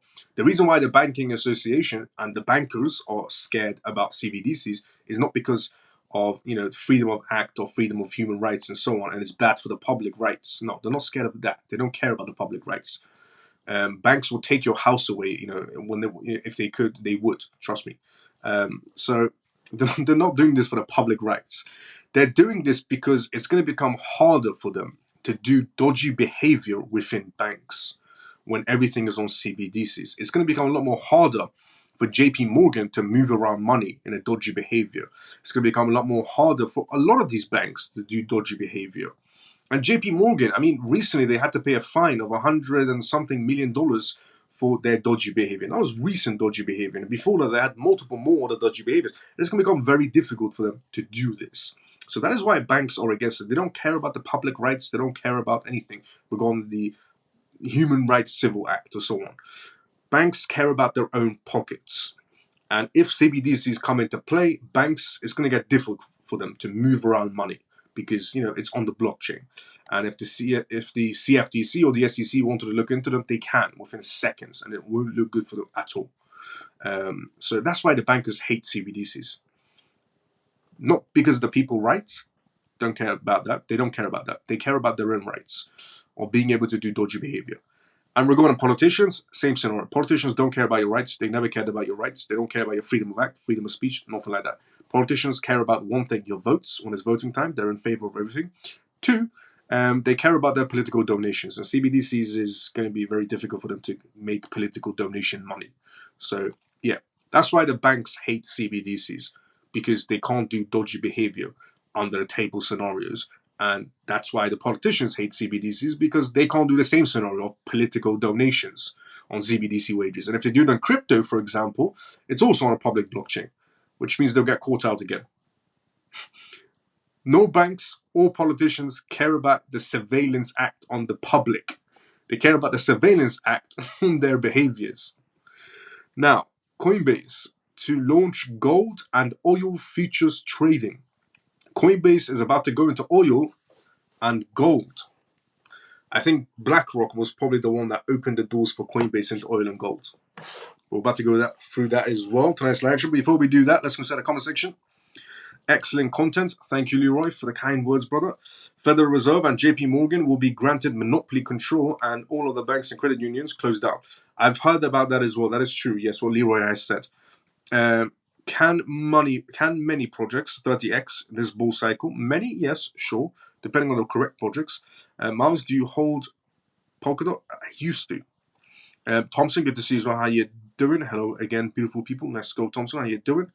So, Coinbase to launch gold and oil futures trading. US-based cryptocurrency exchange Coinbase announced it will launch a retail-sized futures contracts for oil and gold. The new product will launch as of June 3rd. Coinbase Derivatives said, while crypto derivatives remain at the core of our business, we're excited to announce the launch of new future contracts for oil and gold, the company said in a statement.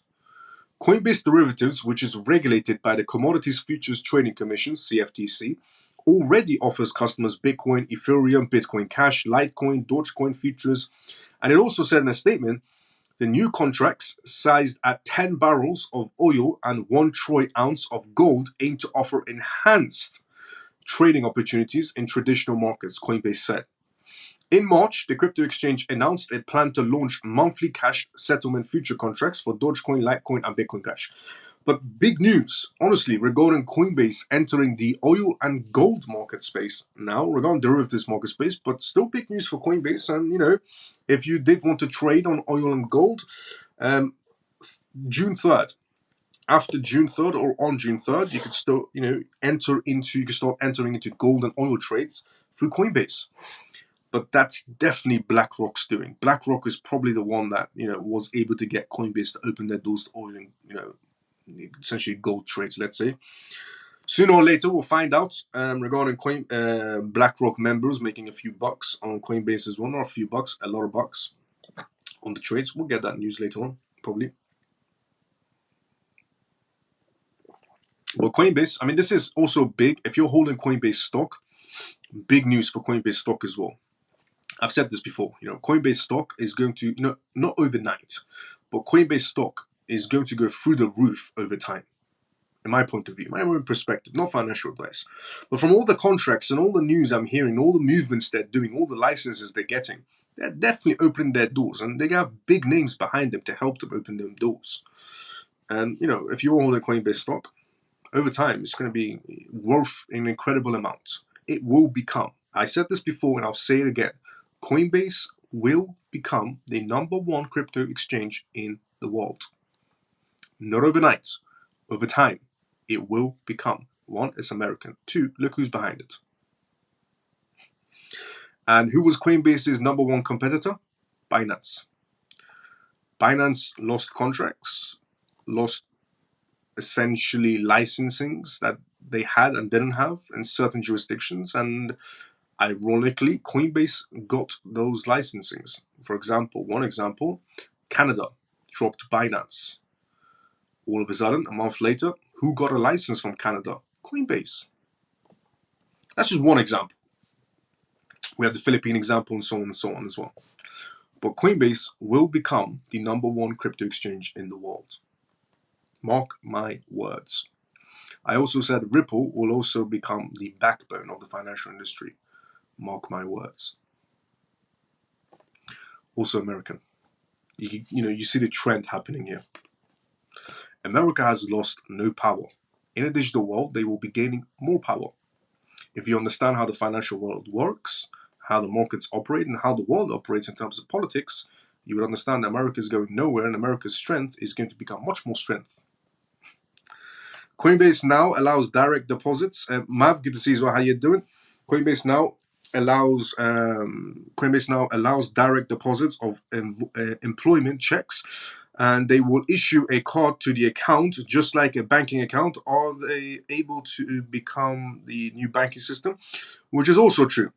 Regarding that, Coinbase regarding the checks and deposits, that's true as well. And are they going to be, essentially become a new banking system? Yes. I said this a while ago as well, Stormy. But yeah, what Stormy, I said facts. I said this a while ago as well regarding crypto exchanges. I said crypto exchanges technically operate like banks, and they could eventually turn into banks, crypto exchanges, because they do operate it like, they offer essentially crypto bank cards, and they offer an account, which is your wallet essentially. You can send payments and receive payments, and they offer some benefits just like a bank does. They offer the exact same scenarios as banks. The only thing they don't offer essentially is direct debit payments or standing orders. They don't offer standing orders, direct debit payments.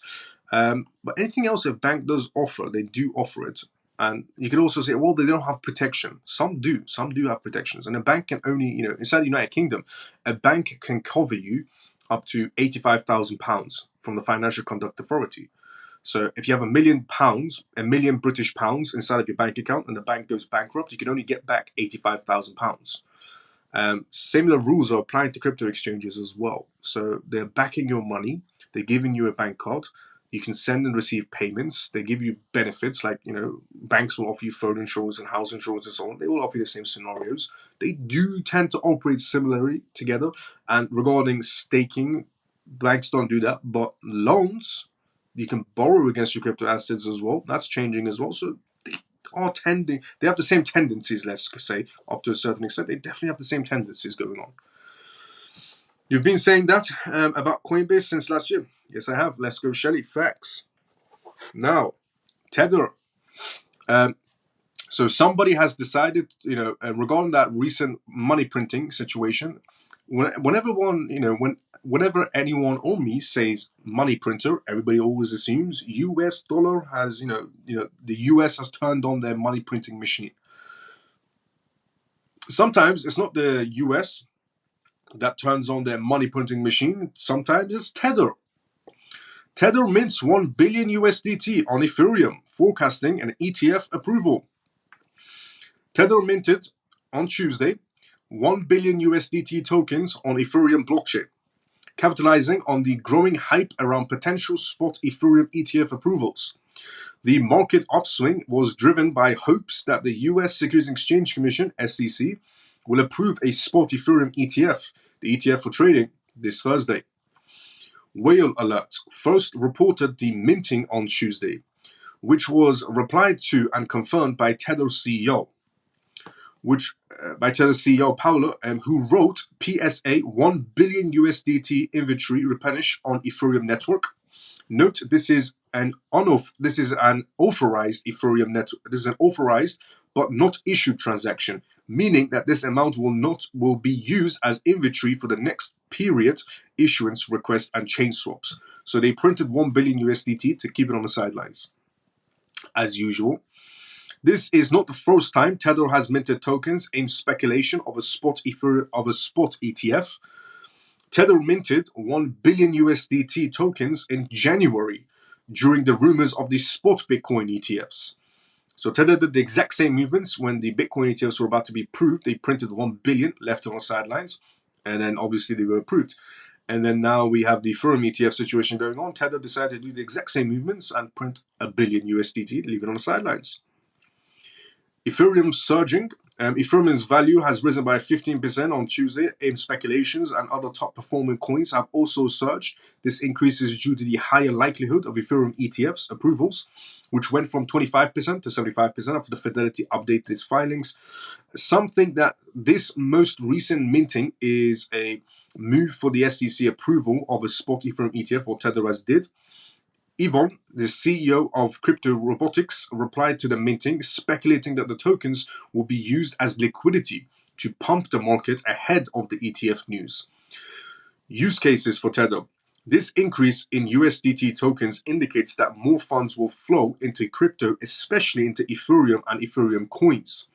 These tokens are held in Tether's treasury as authorized but not issued.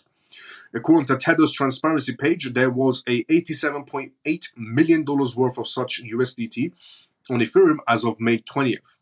This movement comes as Deutsche Bank analyst highlighted Tether's lack of transparency. They warn of the potentially severe consequences if USDT stablecoin collapses. Given its dominant position inside the stablecoin market, which currently exceeds $160 billion in total capitalization, Tether's market cap surpasses $111 billion, controlling around 70% of the stablecoin market. So Tether prints another 1 billion USDT ready for an Ethereum spot ETF situation. Same thing they did with the Bitcoin ETF right before it. Now, the next news to go through, Uniswap to SEC. Well, before we go through that, let's go inside the comment section. That's only debit card. I use and choose which cryptos I want. That's true as well. USA's plan from the beginning, sue Ripple and make the rest of the world think they are against crypto, so the rest of the world can adapt it first. Then USA comes in with the big hitters and takes control. Yes, Bone Crusher. You're on the money. You are on the money. If you don't know what that means as a statement, it means you're absolutely correct. What Bone Crusher has said is what I said in 2023 when we're having this conversation on this live show. And I was having a conversation with JP, if I'm not mistaken, on the live show regarding what Bone Crusher has just said inside the comment section is absolutely on the money, which means he's 100% correct. USA's plan from the beginning, sue Ripple and make the rest of the world think they are against cryptos. So the rest of the world can adapt it first, then the USA comes in, the big hitters, and take control. Yes. Do you know why? Because Brad said a while ago, when they were being sued by the SEC, properly sued at the beginnings, Ripple went around to nations that hate the United States, countries that hate the United States, And Brad said on a live news that he said before he sat down with any of these nations that hate the United States, for example, he didn't say hate them, but these countries. When he says these countries' names, they don't like the U.S. And Brad said before I sat down, I said to every single one of these countries, I'm being sued. Ripple is being sued by the SEC. The US is not in favor of. Ripple is being sued by the SEC. The US is not in favor of Ripple. They don't believe in cryptocurrencies. They are completely against Ripple, the company, and so on. So they bashed themselves in front of these organizations as the US hates us. And ironically, those countries hate the US, so they have something to talk about. One's being segregated from the US and one is not in favor of the US. So they have a common ground, is what we like to say in business. And that common ground was able to get Ripple to sign with every single one of these countries and build on, essentially build on them or build with them or contract with them and so on and so on. So when the time comes around, and the tables get flipped all of a sudden. All of these countries are obviously too much into it, too vested into it, and they're running the show on it. And then, what do you know? Who's in control? USA again. Who starts off a sentence like that? And Brad also said, every time I mentioned this, and they all said, don't worry about it. Sit down. Let's continue this conversation. They have a common ground. Do you know what the best thing is to get a deal done? I do quite a lot of meetings and Zoom calls and so on for my own blockchain startup company.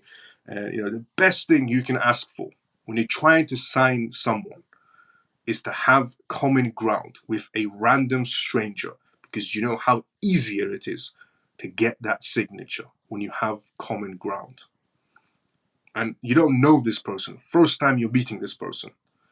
So you're thinking maybe it's a no, maybe he's going to say no, we're not interested, maybe we'll look after it later. But when you have a common ground, especially a big common ground like that, you know how much more easier it is to close that deal? Especially a common ground like that. Now, so yeah, Bone, you're absolutely on the money. Uniswap. Uniswap to the SEC. If forced to litigate, we will win, is what Uniswap said. Uniswap has responded to the SEC's Wells notice, urging the Commission to learn from past cases and remain within its constitutional boundaries. Decentralized exchange Uniswap has called on the US Securities and Exchange Commission to reassess its exhortations made in last month. The Wells notice, arguing against the agency's legal justification and definition of certain DeFi instruments. In April, the regulator expressed plans to sue Uniswap Labs for allegedly operating an unregistered securities broker, an exchange through its Ethereum-based automated market maker, AMM, protocol and wallet product. The Wells notice is a part of a broader crackdown on the crypto operators as the SEC under Chairman Gary Gensler, Weasel Gensler, insists that the most blockchain assets are securities and thus violating the existing federal financial laws by failing to register. Dispute over token classifications. According to Uniswap, CLO Marvin Gensler and his team work.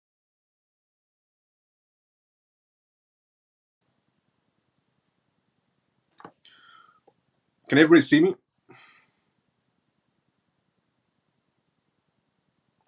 Throw a thumbs up if you can see me.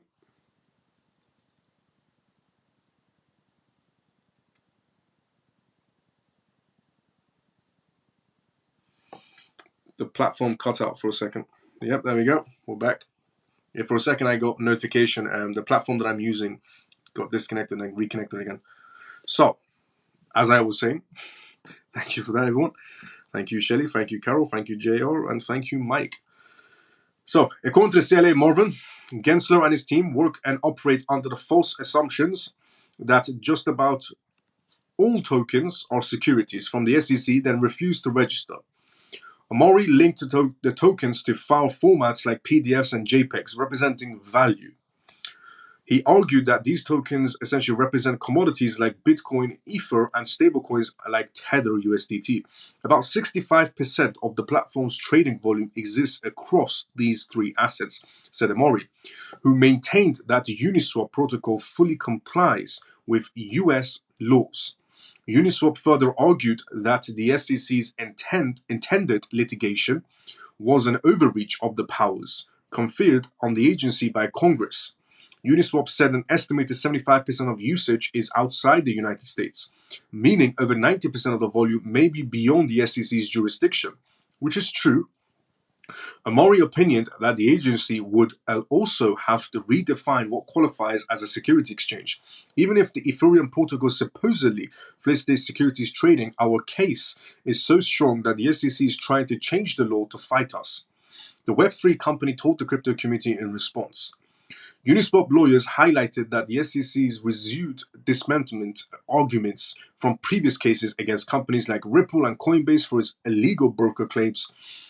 A federal judge also reprimanded the commissions for abusing its remedies in a debit box case scenario with the SEC lying to a judge, indicating that the regulator's lack of good faith when dealing with crypto, Amori wrote. The blockchain company stressed its readiness to fight the SEC and expects to claim victory against America's premier securities laws enforcer. If the SEC brought a case, it would lose, and lose in ways that undermine any future of authority over DeFi, crypto, and future tech. Those are some bold words from Uniswap. Very, very bold words from Uniswap. If they went against Uniswap coming out and saying, if the SEC went against us, it would lose, and lose in ways that undermine any future authority that Gary Gensler and the SEC essentially have over DeFi, crypto, and future tech. So, they basically said, bring it on to Gary Gensler, is what Uniswap said. Bring it on, we're waiting for it. And we want to make you a laughingstock, is what they're aiming for. So good on Uniswap, and they've got kahunas to do this as well. Major companies, the next thing we're going to talk about, major company analyst predicts when Bitcoin will break all-time price records is the next news to go through. And this is according to Geoff Kendrick, the head of FX research and digital assets research at Standard Chartered Bank. This is their perspective. Before we go through that, let me see if there's anything to go through the comment section. No, we're good. Okay, so major company analyst predicts when Bitcoin will break all-time high price records. According to Geoff Kendrick, head of FX research and digital assets research at Standard Chartered Bank, Bitcoin is predicted to reach an all-time high by the end of the week. This prediction comes in light of potential approval of the spot Ethereum ETFs this week. Kendrick believes that these funds will further legitimize the cryptocurrency industry and have a positive impact on Bitcoin. This is what he said, word for word. I expect Bitcoin to reach its all-time high of what it did of $73,798 back in March 14th by the end of the week, Kendrick said in a recent email. Kendrick also expressed increased optimism this week about the potential approval of the spot Ethereum ETFs, reinforcing his confidence in the price targets of $150,000 for Bitcoin by the end of 2024 and $200,000 by the end of 2025. So you might think, Kendrick was saying, Bitcoin is going to be 150,000 by the end of the week. No. He's basically saying he believes, regarding what's happening right now in the market movements, that Bitcoin is going to reach that price figure of $73,798 by the end of the week. And 150 is by the end of the year. And 200,000 is by the end of next year. Kendrick noted, and he is essentially the head of FX research and digital assets research at Standard Chartered Bank. And this was all in the email he sent out. Kendrick noted that the inflows into spot Bitcoin ETFs have increased in the recent days, which is true. On what part, on this part that Kendrick is talking about, it is true. They have increased, definitely, from that storm moment they had. Kendrick noted that the inflows into spot Bitcoin ETFs have increased in the recent days, with the total reaching an all-time high of $12.9 billion regarding the Bitcoin ETFs. And there's about 937 corporations that hold Bitcoin ETFs. And that was a small amount that pushed the Bitcoin ETFs, to that level. That pushed Bitcoin to that level, to that price point. It was a small amount of ETF money coming in from the corporations that pushed it. And it wasn't the retail section. The retail section are broke and not coordinated. It was them. But he has a point regarding that matter. Regarding in recent days, there has been a surge.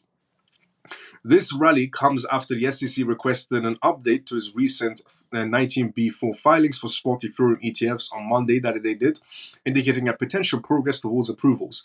The first round of spot ETH ETFs deadlines is fast approaching, with Van Eck's filings deadline being May 23rd, and ARK Invest 21 shares filing deadline being May 24th.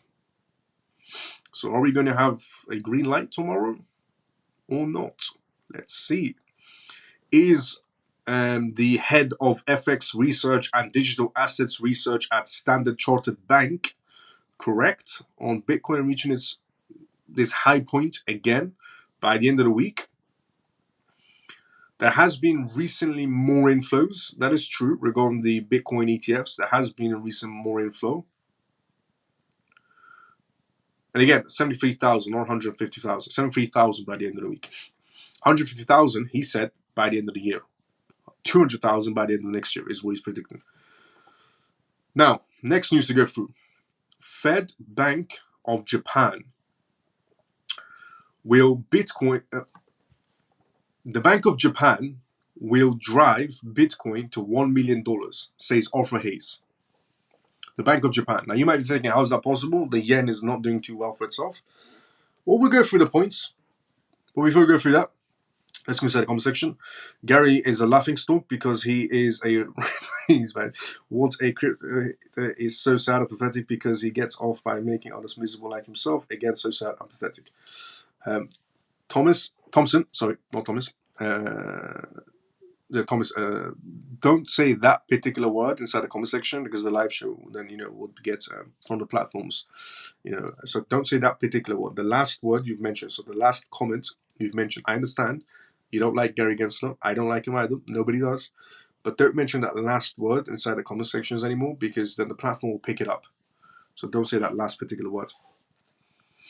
The federal change it up. Say different words. Say different word. Not, in the same scenario, but just say a different word. The Fed. So when I say weasel, Gary Gensler weasel, it's okay because weasel, we can say it's a pet or someone. So we can change it up. But that, I can't change that up to anything, inside the comment section. I can't. What's the alternative to that? I mean, come on. If I say weasel, we could say it's a pet, an animal or something. That one's going to be very difficult to, essentially. All right, my apologies, Mars, no problem. So, Fed, the Bank of Japan, thank you for that, Thompson. And the Bank of Japan will drive Bitcoin to $1 million. The Federal Reserve and the Bank of Japan will be key drivers of Bitcoin's price rally to $1 million, predicts BitMEX's co-founder Arthur Hayes. When both the central banks hit the easy button, they rescued the Asian nations' flagging currency. So apparently, in Arthur Hayes' perspective, the Federal Reserve is going to be essentially helping Japan out, mainly because Japan and China are competitors, and the US is in favor of Japan, and they don't want to see Japan sliding downwards. They want to help Japan to still be a competitor to China. Hayes expects the Bank of China to put pressure on the United States into making Japan strengthen the yen. Even so, he writes that the Bank of Japan, BOJ, will have trouble strengthening its currency through traditional methods like raising interest rates. This is what he said, word for word.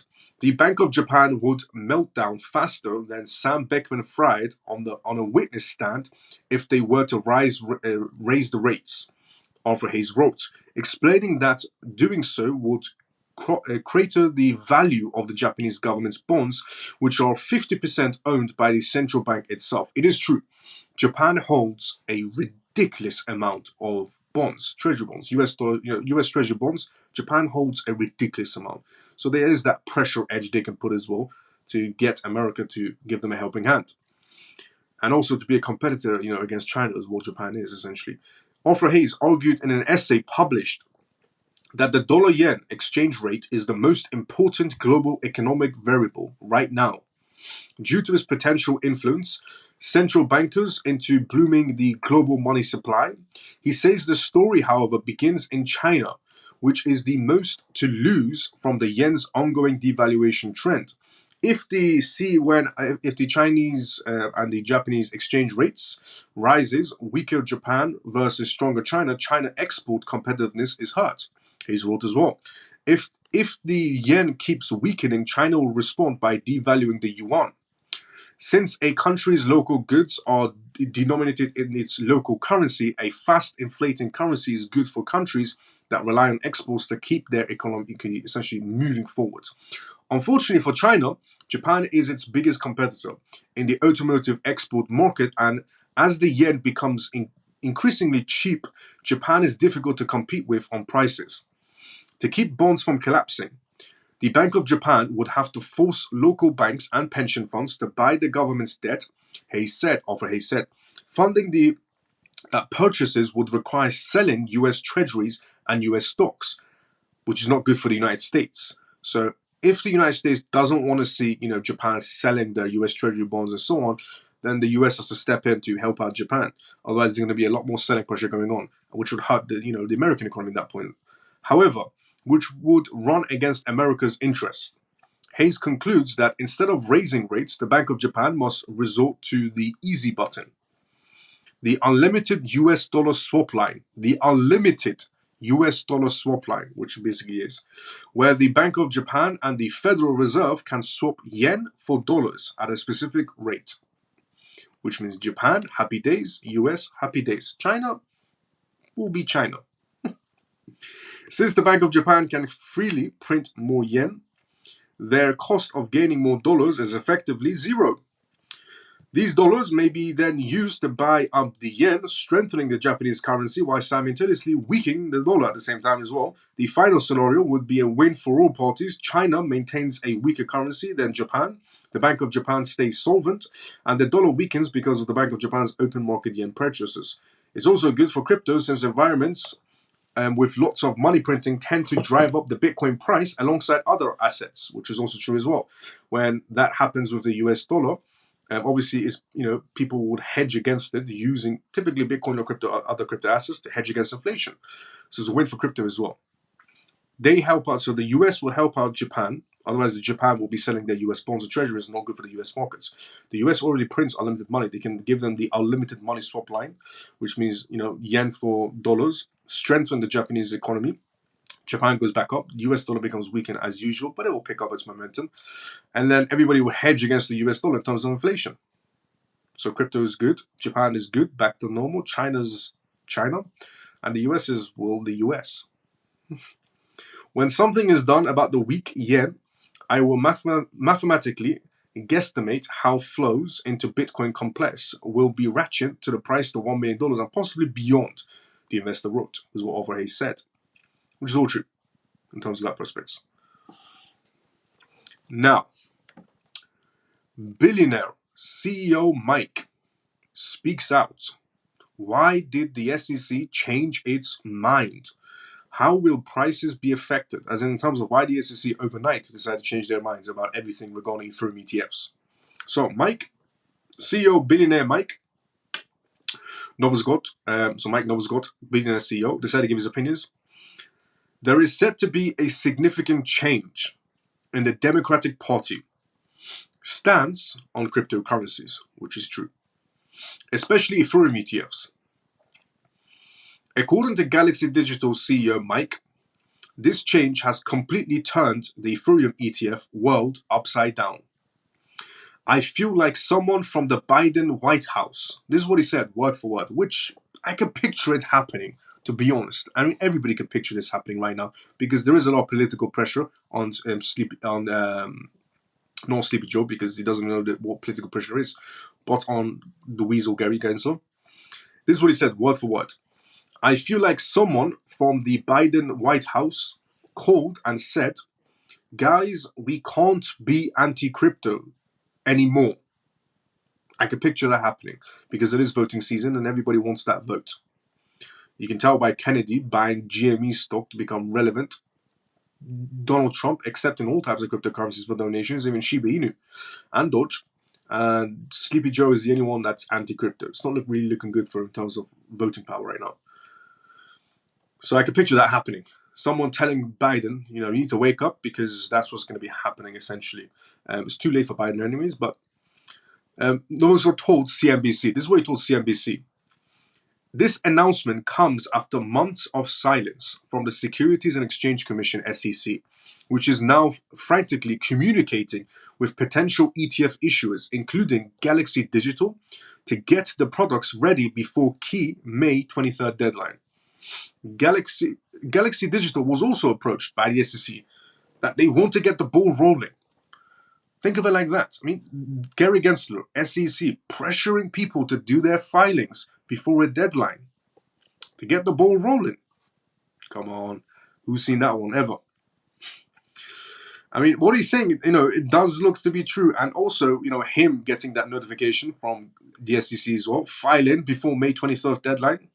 Rumors of this step back have already had a significant impact on the market, with Ethereum rising 20% since the news first emerged. Mike believes that if the SEC's change of heart is politically motivated, this is a systematic shift and prices will be much higher from here.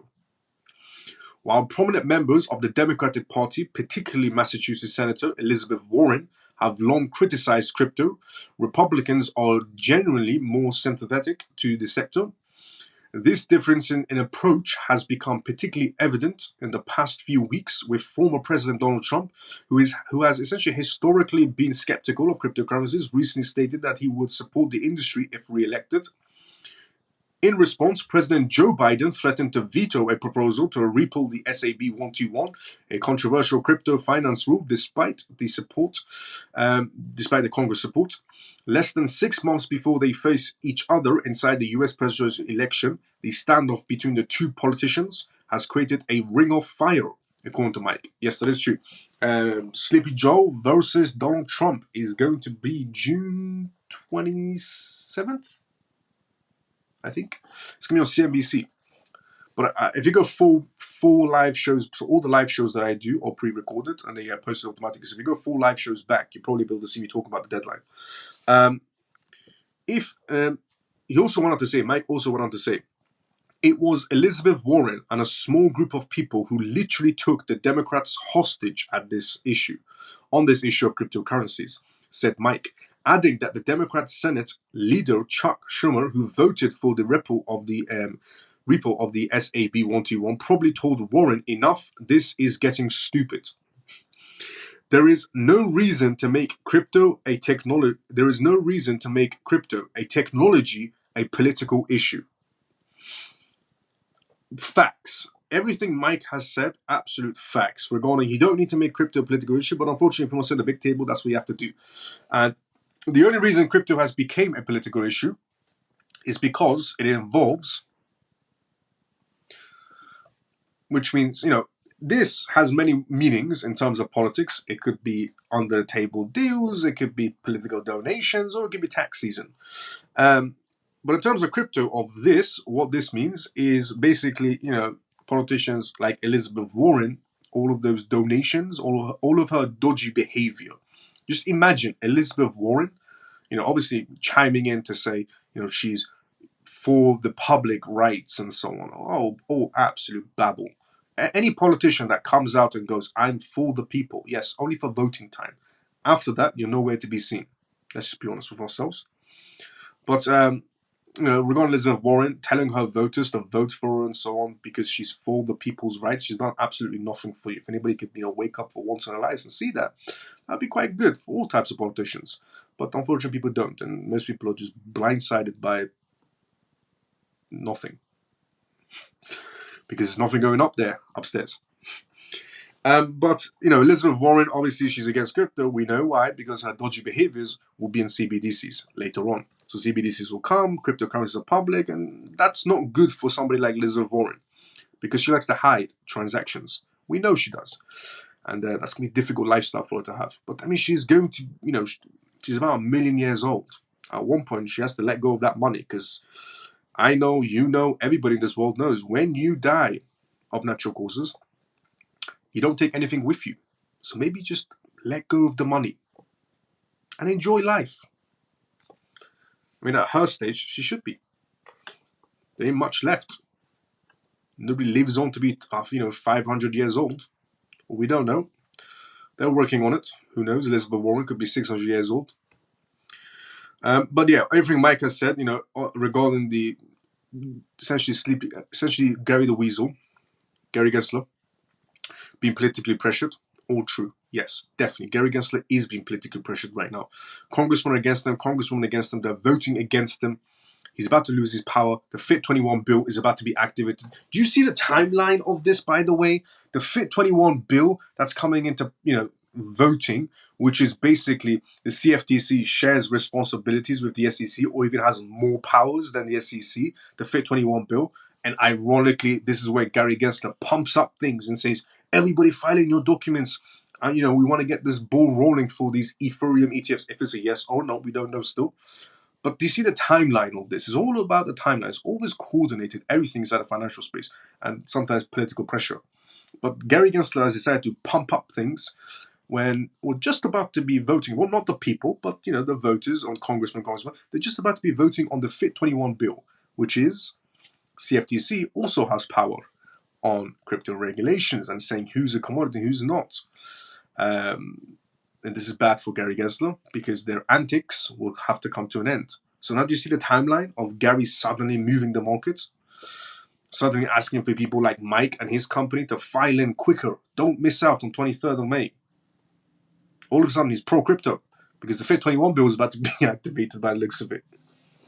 So it's definitely political pressure on Gary Gensler. It's definitely political pressure that's putting him through this stage right now because he knows he's about to lose power and he's about to share responsibilities with the CFTC, with this FIT21 bill that we went through on tonight's live show on the bullet points of what this says and how things will work out between the CFTC and the SEC going forward. And that's what's pressuring Gary Gensler right now. That's what the spark is right now. Picture as a cartoon. You see when somebody's sitting down, you get a candle underneath them, and you see the cartoon character jump up like Tom and Jerry. Basically what it is for Gary Gensler right now. He had no choice but to jump up and get things ball rolling because that FIT21 bill is about to come into power and he knows it's not looking good for him right now. Now, another moron has decided to chime in his opinions. I mean, Peter has decided to chime in his opinions. Peter Sheffield, who is, been against essentially Bitcoin from day one.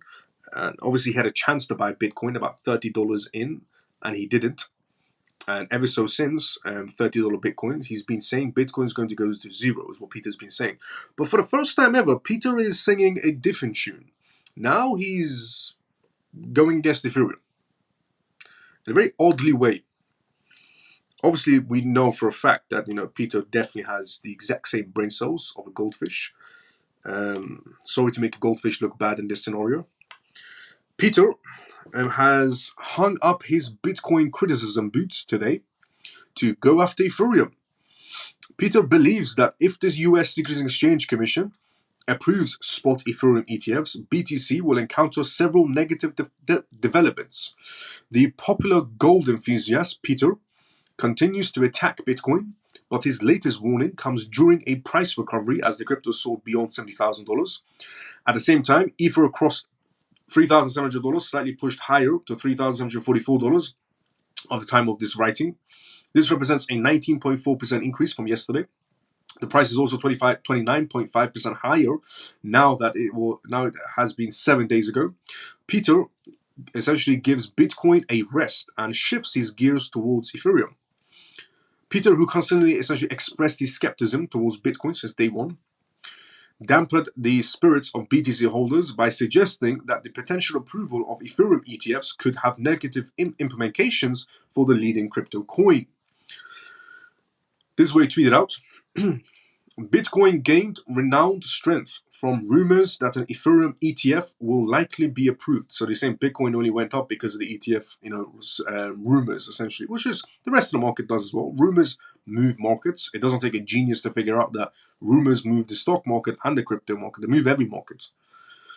But any money to buy new Ethereum ETFs will most likely come from existing Bitcoin ETFs. So in Peter's suggestion, is that any new money entering the Ethereum ETFs is going to be coming from, everybody pretty much lining up to sell their Bitcoin ETFs in terms of corporations and line up to buy Ethereum ETFs.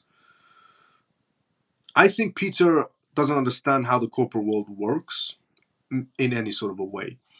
The money that was invested by corporates into 937 corporates, according to the 13F filings from the SEC of Bitcoin ETF holdings, the money that was invested into the Bitcoin ETFs is about 0.04% of their actual earnings into Bitcoin ETFs. 0.04%.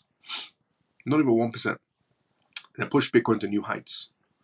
937 corporations. Bitcoin ETF holdings, 13F filings, SEC. And Peter is suggesting that these corporations are going to be selling those 0.04 positions and going into Ethereum. Does Peter think this is all the money that corporations have?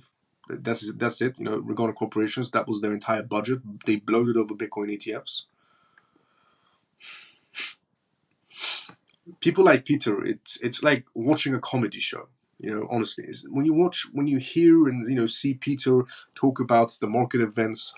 And by the way, he had a chance to buy Bitcoin at $30. Never did. Ever since he's been saying it's going to go to zero, apparently. Investors who decided to make an allocation to crypto won't increase that allocation to buy Ether. So he's saying, the investors, essentially that went for the Bitcoin ETFs, they're not going to put more money into the markets and go for Ethereum. They're all going to sell their positions and go for Ethereum ETFs. What an absolute moron. I mean, what words could you use in this scenario? What an absolute moron regarding Peter. 0.04% allocation is what the essentially corporations did. 937 corporations towards Bitcoin. And Peter assumes corporations have run out of money and don't trust the blockchain space to put more money into it, so everybody's going to sell and jump into the next one. I mean, if somebody tells you that face to face, what response could you possibly give? I don't even know what response to give when I read it. Forget about if it was a face to face response. You don't know if you should laugh. You don't know if you should walk away from the person. Standard Chartered predicts Ethereum reaching $8,000. Standard Chartered Bank predicts Ethereum reaching $8,000. Aimed the upcoming ETF approval. Before I go through that news, let's go inside the comment section.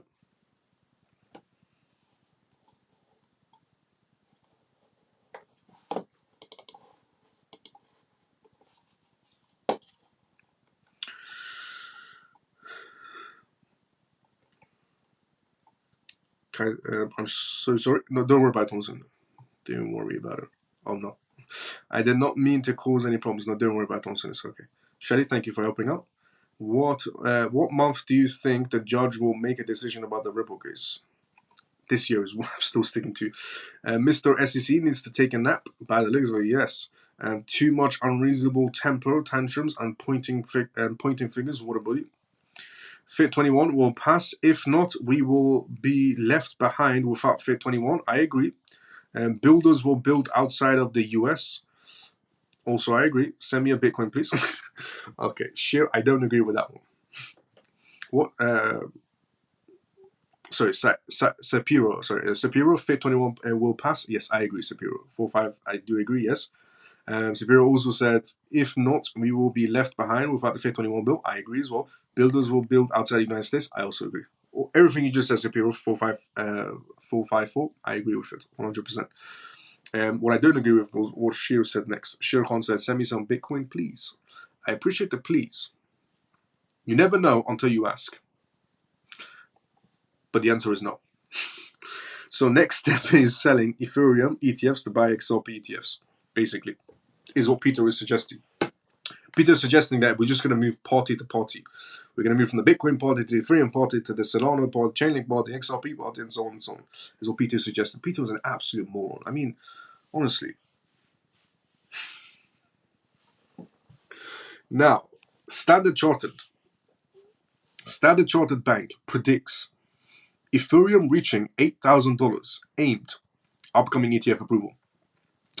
Standard Chartered Bank, a renowned financial institution, has upheld its projection of Ethereum hitting $8,000 by year-end, so by the end of the year. It anticipates the approval of Ethereum ETFs in the coming weeks. G4 Kendrick, the head of FX research and digital assets research at Standard Chartered, the same person we talked about earlier when he was talking about Bitcoin, now he's talking about Ethereum, expressed confidence in the forthcoming green light from the SEC for the Ethereum ETFs. Standard Chartered analyst Kendrick expects the ETH spot ETFs to be approved this week, leading to the inflows of $15 billion to $45 billion in the first 12 months. $15 billion to $45 billion coming from a FX head from Standard Chartered Bank. They're expecting to enter into Ethereum. ETF could push to $8,000 by the end of 2024. Bitcoin will reach $150,000 by the end of 2025, is what we talked about regarding what he said previously. Kendrick disclosed that the bank estimates a substantial influx of $15 to $45 billion within the initial 12 months. Kendrick, about earlier on this live show when I talked about him, the FX head from Standard Chartered Bank, in his email he wrote that essentially Bitcoin will be reaching its all-time high 73,000 again by the end of this week, and 150,000 by the end of the year, and 200,000 by the end of next year. But now he's suggesting that Ethereum is going to reach about $8,000 as well by the end of the year. About 15 to $45 billion is going to be entering into Ethereum in about 12 months. Spread out. Post-approval of Ethereum ETFs, potentially driving Ethereum's value to predicted $8,000 mark. This sentiment aligns with Standard Chartered's parallel projections for Bitcoin ETFs as well, demonstrating a consistent outlook across major cryptocurrencies. Moreover, Kendrick highlighted that if Ethereum ETFs secure approval, Ethereum trajectory could mirror Bitcoin's maintaining a 5.4% price ratio throughout 2024. This exhortation follows Standard Chartered's previous forecast of Bitcoin reaching $150,000 by the end of 2024. Which essentially suggests that Ethereum's price could soar to $8,000 when that happens. While the SEC has requested amendment filings for the 19B4 signaling a progress towards Ethereum ETF's approval, the outcome remains uncertain. Nevertheless, Bloomberg ETF analysts have raised their likelihoods from 25% to 75%. And this optimistic outlook follows the SEC's earlier approval of spot Bitcoin ETFs this year. After the SEC approved the 19B4 forms for Bitcoin ETFs, issuers' registration statements had to become effective before the trading could commence. As the May 23rd, which is tomorrow, and May 24th, which is the day after that, deadlines for Van Eck and ARK Invest in 21 shares Ethereum ETFs approach, market participations eagerly await the SEC's decision, poised for potential market-shaping outcomes. This could definitely be a spark inside the market space. I did talk about there's going to be multiple sparks in the market space. Now, we have also, but again, that's Federic, FX head, Standard Chartered Bank. His opinion holds certain weight, let's just say, and his numbers are conservative. 8,000 by the end of the year is what he's suggesting, not overnight. By the end of the year is what he's suggesting, and so on. So his numbers are conservative, and him suggesting about 15 to $45 billion entering into Ethereum, which is massive, spread in 12 months. So I can see that potentially happening. Once it gets green lighted, I definitely see that potential happening. Especially, I see even JP Morgan going for it. Now, JP Morgan hates the idea of Bitcoin ETFs, even though, according to their 13F filings, they hold Bitcoin ETFs for their clients, JP Morgan. But I could definitely see even JP Morgan going for Ethereum ETFs. They're building on Ethereum, for crying out loud. They have an Onyx chain on Ethereum, not for public, for corporations only, but they're building on Ethereum. I can also see, BlackRock going for it as well. Obviously, they have an iBuild fund. Standard Chartered is also quite big in Ethereum. So I can definitely see, even the people that hated, if they hated Bitcoin ETFs, but according to the 13F filings, they all hold Bitcoin ETFs. But I can definitely see them publicly going for it as well. JP Morgan probably go head first. JP Morgan is building on Ethereum. They're not in favor of Bitcoin, apparently, but they hold it in the ETFs. But I can definitely see them going for it as well. So yeah, I can see the figures of $15 billion to $45 billion spread in 12 months. Yes, if it's approved. Is that outcome of no? There's the outcome of yes still. But that political pressure is definitely on Gary Gensler's shoulders right now. He's definitely feeling that political pressure, Gary Gensler. He definitely does not want to share his job role of being the guy, the go-to guy for taking the absolute PISS on cryptocurrencies and splitting that authority with the CFTC. Gary doesn't want that, so he's going to start playing ball. Is the FIT21 bill going to be accepted? I hope so. It needs to be. as what Superior said as well, facts. As I said as well previously, it needs to be. But yeah, Gary's definitely feeling pressure. Maybe that pressure will put him onto the right path. Should do. Otherwise, comes election day and the new president, Gary is going to be homeless. Or jobless, more like. So, we talked about quite a lot of things on tonight's live show. And we have come to the endings of this live show. We covered so many topics on tonight's live show. If you did tune in for the earlier part of the live show, good on you. If you didn't and you want to rewatch the live show. Also, if you're watching for the first time ever, you want to tune in every single night, tune into it every single night. I do this live show every single night. It's called the CMF live show. It's on X, it's on YouTube. You know, you're watching me right now, so the comment section is mixed with YouTube and comments and X comments because we're live on both of them. 11:25 p.m. UK time. You know, we tune into this live show every single night. And we talk about recent events on cryptocurrencies, share perspectives, share data, PDF contracts, regulations, important information you should know about if you want to be inside the market space. So if you enjoyed this live show, you're watching it for the first time, drop a follow, drop a like, and tune into it every single night. I do appreciate everyone that follows and everyone that likes the live show as well, and retweets the live show next as well. And just the gist of what we talked about on tonight's live show, we talked about Standard Chartered Bank's perspective on ETFs regarding Ethereum, reaching $8,000 by the end of the year.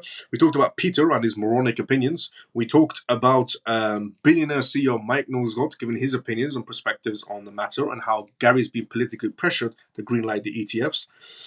We also talked about the Bank of Japan situation, how America's probably going to bail them out to save their own ass, and then people will run to cryptocurrencies because the dollar would weaken against the inflation scenario. Watch the live show. I'm just giving the gist of what we talked about. If you watched the live show, if you rewatched the live show, you get a better perspective. Then we talked about the major company analysis that predicts Bitcoin's all-time new highs. Again, Standard Chartered Bank give their predictions on Bitcoin. And then we talked about Uniswap, what they said to the SEC. They basically said, bring it on, and we will embarrass you, is what Uniswap said. Then we talked about Tether, again, printing 1 billion USDT on Ethereum, exactly identical movement they did right before the Bitcoin ETFs. Tether printed 1 billion USDT. Right now, they again printed 1 billion USDT, right before the Ethereum ETFs. Then we talked about Coinbase launching into gold, which is massive, also for Coinbase stock. And then we talked about the American Bankers Association urging House leaders to block the Fed CBDC plan. Then we talked about tonight's live show regarding expected approvals of the FIT21 bill, which is happening today. Then we talked about Coinbase, Ripple, Meta, Kraken, and others forming a tech team, essentially on cybersecurity. Then we talked about Bloomberg analyst Eric and his new perspectives on the matter as well. Then we talked about Fidelity amending their ETF filings. Then we talked about the venture capitalists who came out of nowhere and decided to go against Cardano for no apparent reason.